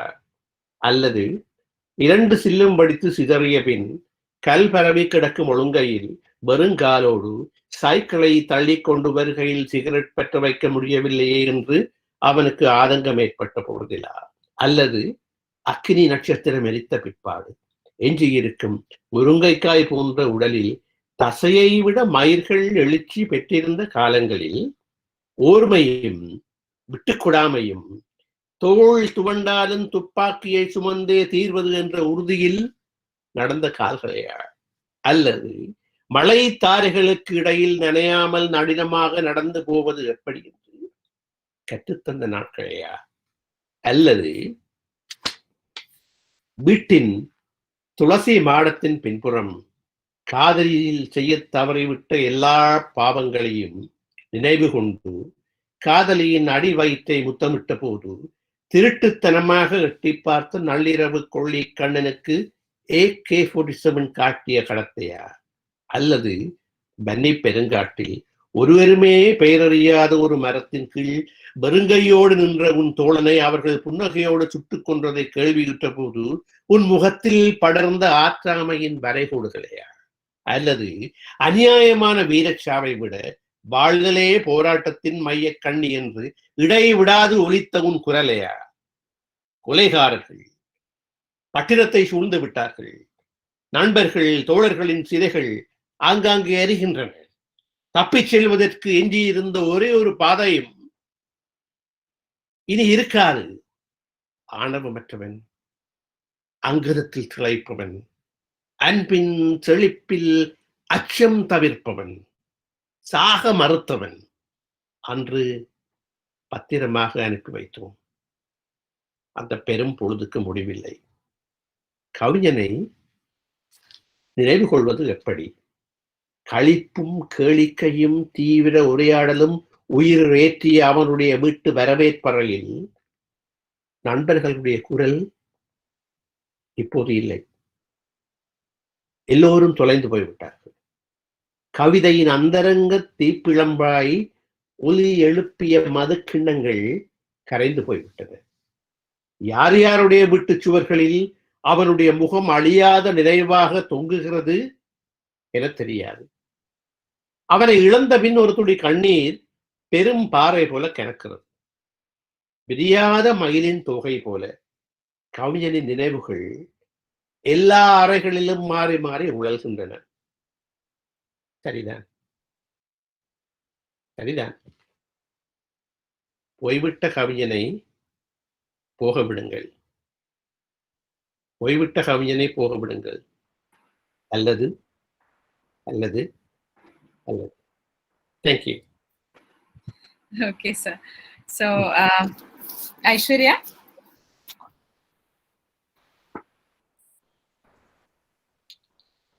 നമസ്കാരം. കവിയെ ഓർക്കേണ്ടതെങ്ങനെ? അല്ലെങ്കിൽ അല്ലെങ്കിൽ കവിയെ ഓർക്കേണ്ടതെങ്ങനെ? ശരിയായ മനുഷ്യൻ അവൻ തന്നെയെന്ന്, ശരിയായ മനുഷ്യൻ അവൻ തന്നെയെന്ന് നിങ്ങൾ തിരിച്ചറിയുന്ന നേരത്തോ, അല്ലെങ്കിൽ 2 കാൽമുട്ടും പൊട്ടിയിട്ട് കല്ല് ചിതറിയ വഴിയിൽ വെറും കാലോടെ, 2 കാൽമുട്ടും പൊട്ടിയിട്ട് കല്ല് ചിതറിയ വഴിയിൽ വെറും കാലോടെ സൈക്കിൾ തള്ളിക്കൊണ്ടു വരുമ്പോൾ സിഗരറ്റ് കത്തിക്കാൻ കഴിഞ്ഞില്ലല്ലോ എന്ന സങ്കടം വന്നപ്പോഴും, അല്ലെങ്കിൽ മേടച്ചൂട് കത്തിച്ചു മുരിങ്ങാക്കായ് പോലെയായ ഉടലിൽ മാംസത്തേക്കാൾ രോമം എഴുന്നേറ്റു നിന്ന കാലങ്ങളിൽ ഓർമ്മയും വിട്ടുകൊടുക്കായികയും കൊണ്ട് തോളു നൊന്താലും തോക്കു ചുമന്നേ തീരൂ എന്ന വാശിയിൽ നടന്ന കാലുകളെയോ, ഓർമ്മയും വിട്ടുകൊടുക്കായികയും കൊണ്ട് തോളു നൊന്താലും തോക്കു ചുമന്നേ തീരൂ എന്ന വാശിയിൽ നടന്ന കാലുകളെയോ, അല്ലെങ്കിൽ മഴ പെയ്ത്തിനിടയിൽ നനയാതെ ഉലയാതെ നടന്നു പോകുന്നതെങ്ങനെ എന്ന് പഠിപ്പിച്ച നാളെകളെയോ, മഴ പെയ്ത്തിനിടയിൽ നനയാതെ ഉലയാതെ നടന്നു പോകുന്നതെങ്ങനെയെന്ന് പഠിപ്പിച്ച നാളുകളെയോ, അല്ലെങ്കിൽ വീട്ടിലെ തുളസിത്തറയുടെ പിൻപുറത്ത് കാതലിൽ ചെയ്യാൻ വിട്ടുപോയ എല്ലാ പാപങ്ങളെയും ഓർത്തുകൊണ്ട് കാതലിയുടെ അടിവയറ്റിൽ മുത്തമിടുമ്പോൾ കള്ളത്തരത്തിൽ എത്തി നോക്കിയ നട്ടപ്പാതിരാ കൊള്ളിക്കണ്ണിക്കാരനെ, AK-47 കാട്ടിയ നിമിഷത്തെയോ? അല്ലെങ്കിൽ വന്നിപ്പെരുങ്കാട്ടിൽ ആർക്കും പേരറിയാത്ത മരച്ചോട്ടിൽ വെറും കൈയോടെ നിന്ന എന്റെ കൂട്ടുകാരനെ അവർ പുഞ്ചിരിയോടെ ചുട്ടുകൊന്നത് കേട്ടപ്പോൾ നിന്റെ മുഖത്തു പടർന്ന സങ്കടത്തിൻ വരകളെയോ? വന്നിപ്പെരുങ്കാട്ടിൽ ആർക്കും പേരറിയാത്ത മരച്ചോട്ടിൽ വെറും കൈയോടെ നിന്ന എന്റെ കൂട്ടുകാരനെ അവർ പുഞ്ചിരിയോട് ചുട്ടുകൊന്നത് കേട്ടപ്പോൾ നിന്റെ മുഖത്തു പടർന്ന സങ്കടത്തിൻ വരകളെയോ? അല്ലെങ്കിൽ അന്യായമായ വീരചരമത്തേക്കാൾ ജീവിക്കുന്നതാണ് പോരാട്ടത്തിന്റെ മയ്യക്കണ്ണിയെന്ന് ഇടവിടാതെ ഉരുവിട്ട നിന്റെ കുരലിനെയോ? അന്യായമായ വീരചരമത്തേക്കാൾ ജീവിക്കുന്നതാണ് പോരാട്ടത്തിന്റെ മയ്യക്കണ്ണിയെന്ന് ഇടവിടാതെ ഉരുവിട്ട നിന്റെ കുരലിനെയോ? കൊലയാളികൾ പട്ടണം വളഞ്ഞു. സ്നേഹിതരുടെയും സഖാക്കളുടെയും ചിതകൾ അവിടവിടെ എരിഞ്ഞുകൊണ്ടിരുന്നു. രക്ഷപ്പെടാൻ ബാക്കിയുള്ള ഒരേയൊരു വഴിയും ദിവസവും ഇനിയില്ല. രക്ഷപ്പെടാൻ ബാക്കിയുള്ള ഒരേയൊരു വഴിയും ദിവസവും ഇനിയില്ല. അഹന്തയില്ലാത്തവൻ, ആക്ഷേപഹാസ്യത്തിൽ തിളപ്പവൻ, അൻപിൻ സമൃദ്ധിയിൽ പേടിവിട്ടവൻ, മരണത്തെ മറുത്തവൻ, അവനെ അന്ന് സുരക്ഷിതമായ യാത്രയാക്കി ആ നീണ്ട നേരത്തിന് അവസാനമില്ല. അവനെ അന്ന് സുരക്ഷിതമായ യാത്രയാക്കി ആ നീണ്ട നേരത്തിന് അവസാനമില്ല. കവിയെ ഓർമ്മിക്കേണ്ടതെങ്ങനെ? കളിയും ചിരിയും കൊടും ചർച്ചകളും ഉയിർ കൊടുത്ത അവന്റെ വീട്ടിലെ വരവേൽപ്പുമുറിയിൽ സ്നേഹിതരുടെ ശബ്ദം ഇപ്പോഴില്ല. എല്ലാവരും ദൂരേക്ക് പൊയ്ക്കഴിഞ്ഞു. എല്ലാവരും ദൂരേക്ക് പൊയ്ക്കഴിഞ്ഞു. കവിതയുടെ സ്വകാര്യ നാളമായി ഒലിയുയർത്തിയ മദ്യക്കോപ്പകൾ അലിഞ്ഞു പൊയ്ക്കഴിഞ്ഞു. ആരുടെ വീട്ടുചുമരുകളിൽ അവന്റെ മുഖം മായാത്ത ഓർമ്മയായി തൂങ്ങുന്നു എന്നറിയില്ല. അവനെ നഷ്ടപ്പെട്ട ശേഷം ഒരു തുള്ളി കണ്ണീർ പെരും പാറ പോലെ കനക്കുന്നു. അവനെ നഷ്ടപ്പെട്ട ശേഷം ഒരു തുള്ളി കണ്ണീർ പെരും പാറ പോലെ കനക്കുന്നു. വിടരാത്ത മയിൽ പീലി കെട്ടുപോലെ കവിയുടെ ഓർമ്മകൾ എല്ലാ മുറികളിലും മാറി മാറി ഉഴലുന്നു. വിടരാത്ത മയിൽ പീലി കെട്ടുപോലെ കവിയുടെ ഓർമ്മകൾ എല്ലാ മുറികളിലും മാറി മാറി ഉഴലുന്നു. ശരി തന്നെ, പോയി കഴിഞ്ഞ കവിയെ പോകാൻ വിടുക. അല്ലെങ്കിൽ ശരി തന്നെ, പോയി കഴിഞ്ഞ കവിയെ പോകാൻ വിടുക. അല്ലെങ്കിൽ അല്ലെങ്കിൽ അല്ലെങ്കിൽ. നന്ദി. Thank you. Thank you, Aishwarya. So this was a wonderful session. So in the comment box, many people have, can you hear me? Yes. So in the comment box, many people have said that this is a wonderful experience. Just to hear the poem recited by the poet in his own language and to immediately get the translation is a wonderful experience. And even I can't, help commenting on it. Like, மொழி என்றாலே அழகு, அதில் தமிழ் மொழி என்றால் பேரழகு. It's the only thing I can say. It's so beautiful. So I would now invite Joseph sir to please comment. Joseph sir, there are a couple of questions. I thought Joseph sir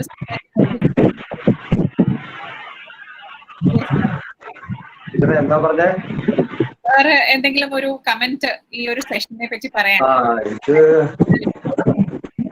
എനിക്ക് തോന്നുന്നത് വളരെ ഡീപ്പായിട്ടുള്ള experience ആണ് ഇവിടെ അദ്ദേഹം share ചെയ്യുന്നത്. ഇപ്പൊ ശ്രീലങ്കയിലെ ജനോസൈഡിനെ സംബന്ധിച്ച് ഞാൻ നേരത്തെ തന്നെ വായിച്ചിട്ടുണ്ട്. Meena Kandaswamy had given me a book of the poems selected from Sri Lankan experiences. അതുപോലെ ഞാൻ വായിച്ചൊരു പുസ്തകമാണ് എന്ന പുസ്തകം. is the book written by ശോഭ ശക്തി. അത് മലയാളത്തിലുണ്ട്.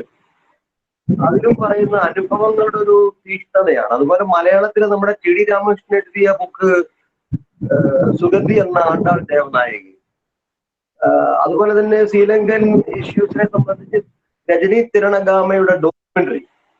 അപ്പം ഇതെല്ലാം നമ്മൾ കണ്ട് നമ്മുടെ തൊട്ട് അയൽ രാജ്യത്ത് നടന്ന ജനോസൈഡിനെ സംബന്ധിച്ച് നമ്മൾ മനസ്സിലാക്കിയതാണ്. അവിടുത്തെ ശ്രീലങ്കയിലെ പലരും ബുദ്ധിസ്റ്റുകളാണ്. എന്നിട്ട് പോലും ബുദ്ധിസ്റ്റുകൾ സമാധാനത്തിന്റെ വാഹകരാണ്. അപ്പം മ്യാൻമറിലും ശ്രീലങ്കയിലുമുള്ള ബുദ്ധിസ്റ്റുകൾ വളരെ ഡിഫറെന്റ് ആണ്. എന്താണ് അങ്ങനെ സംഭവിക്കുന്നത് അറിഞ്ഞുകൂടാ, അതൊരു പരിണാമമായിരിക്കാം. ഈ കവിതകൾ വളരെ തീർച്ചയായിട്ടും നമുക്ക് നല്ല പരിചയമുണ്ട്, വളരെ വ്യത്യസ്തമായ കവിതകളാണ്. ഒന്നാമത് തമിഴ് കവിതയുടെ മനുഷ്യപുത്രൻ, അതുപോലെ തന്നെ യുവൻ, യുവൻ, അതുപോലുള്ള കവികൾ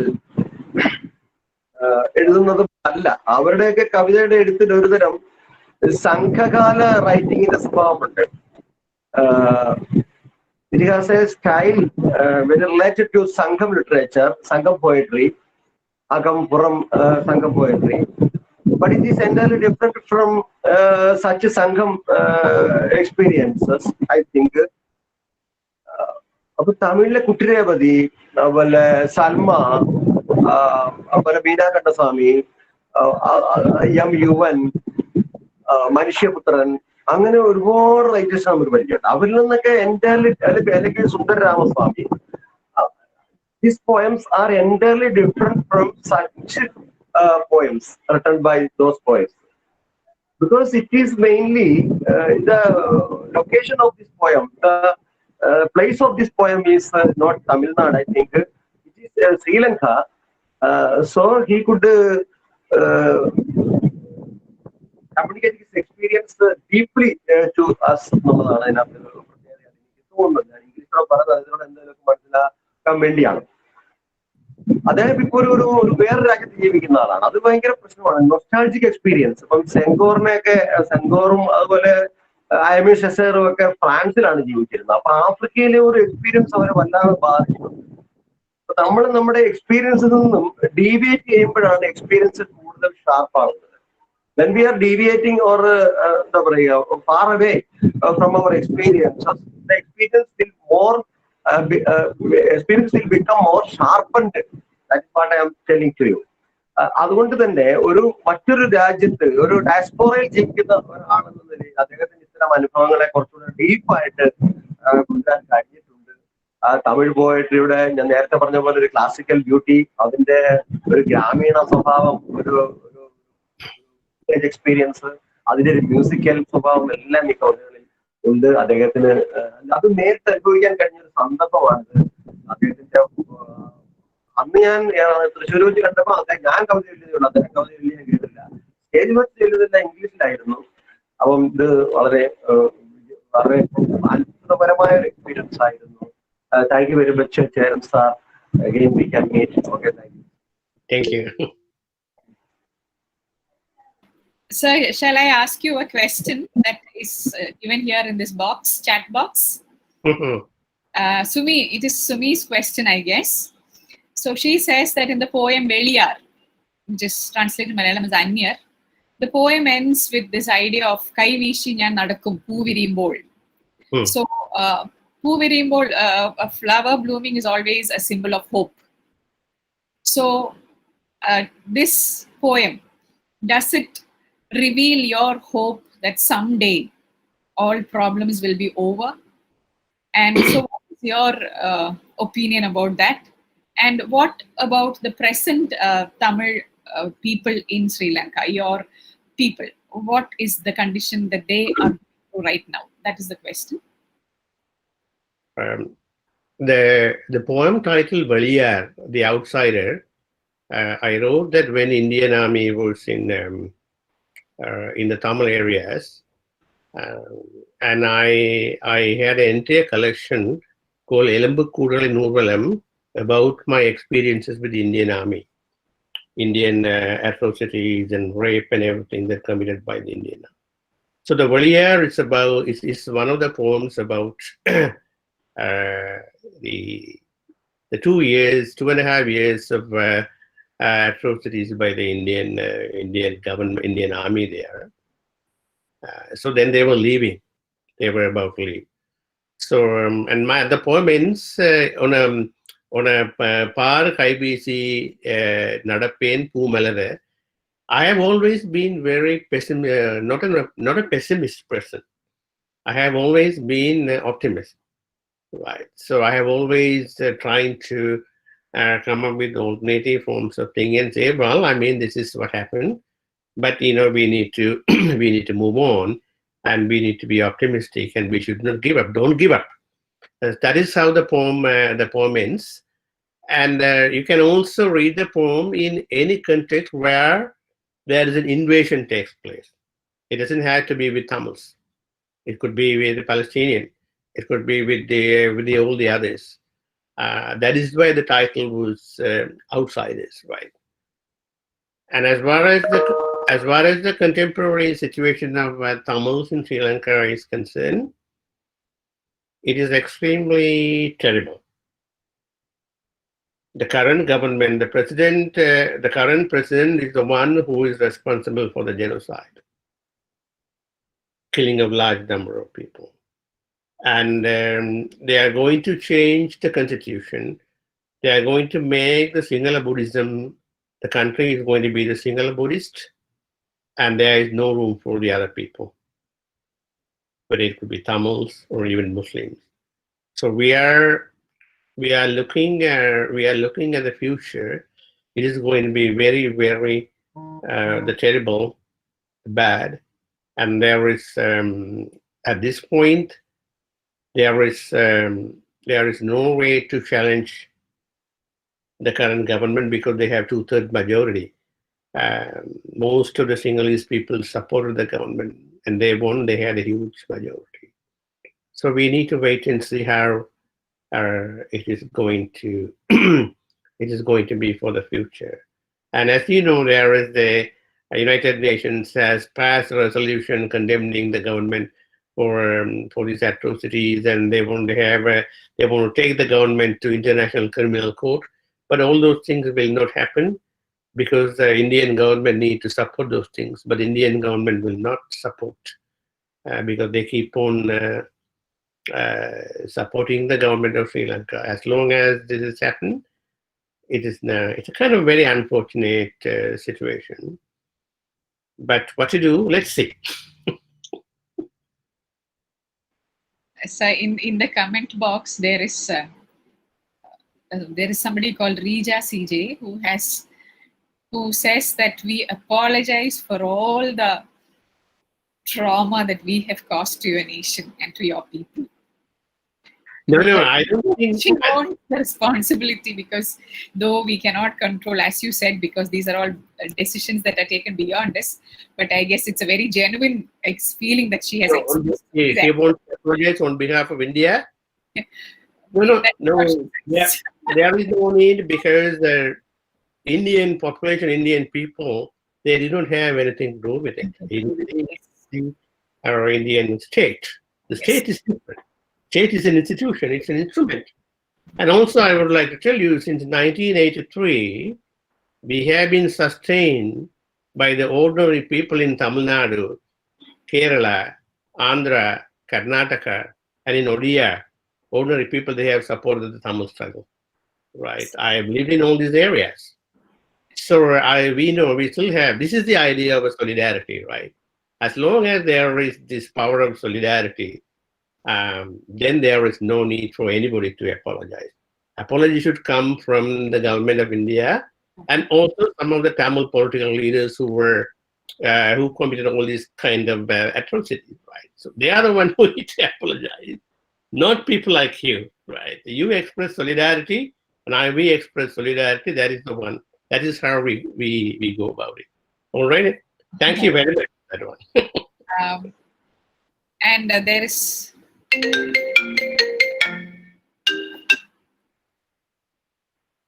Sorry for that interruption.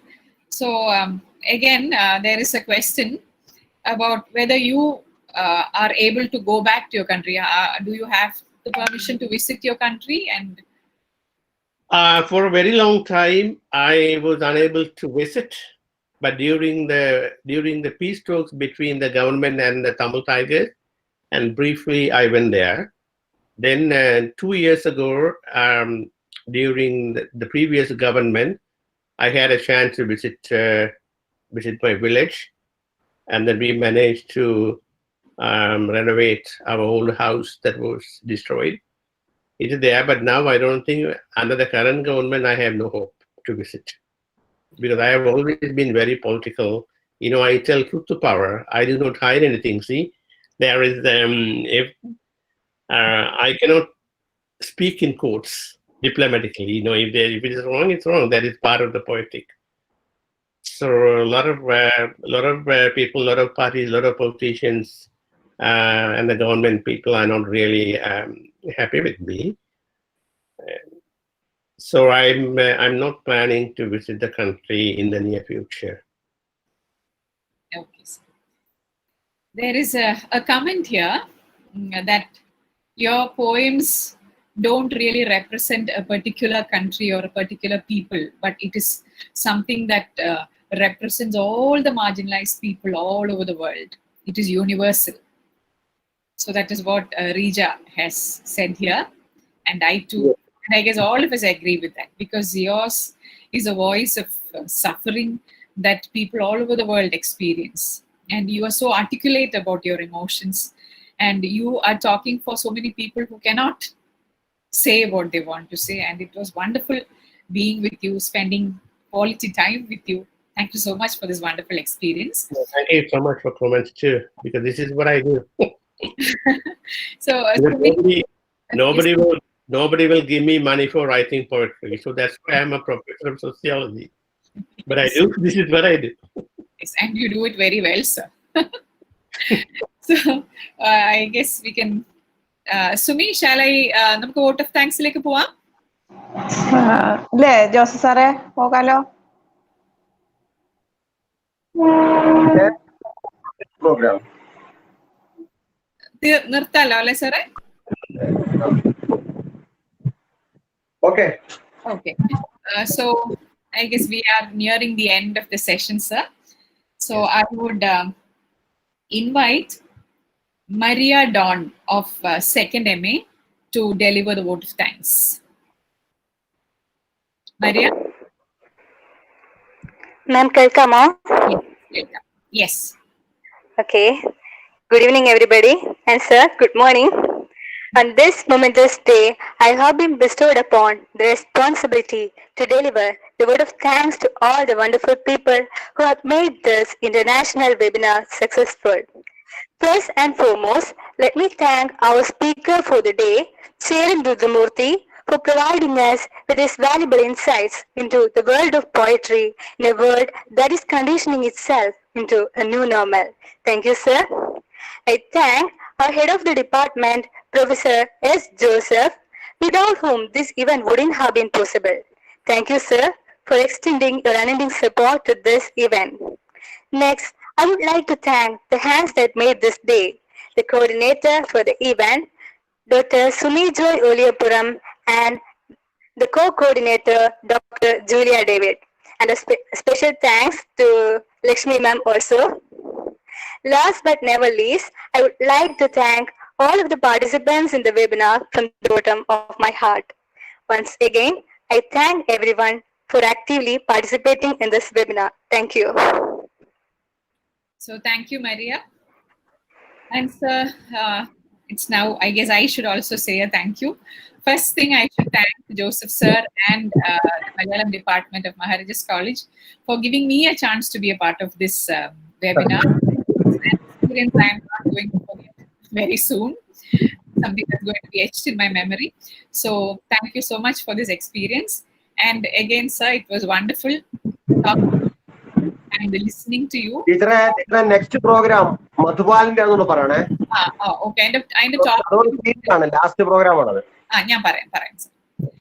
And you spoke about the power of poetry, and in this session we made us realize the power of poetry, how it can make you emotional, and how it can hopefully bring about incremental change in the years to come. So thank you for this wonderful experience. Thank you very much for inviting me, and it's a wonderful experience as well. And I'm looking forward to doing more and more interactions with all of you and all over the world. And thanks for this opportunity. We'll be in touch. Okay. Thank you, sir. And now to the participants, just an announcement that there are 10 lectures were planned in this series. This was the 9th one, and the 10th one is going to be delivered by Madhupal, the actor and director. and so the details will be available later, so please kindly attend that one too. Okay, അപ്പോൾ അടുത്തത് അതാണ് 10ാമത്തത്. Date link പിന്നീട് മലയാളം ഡിപ്പാർട്ട്മെന്റിൽ നിന്ന് തരുന്നതായിരിക്കും. അപ്പൊ thank you, നമുക്ക് പിരിയാലോ അല്ലെ? ശരി, thank you Lakshmi. Okay, thank you sir.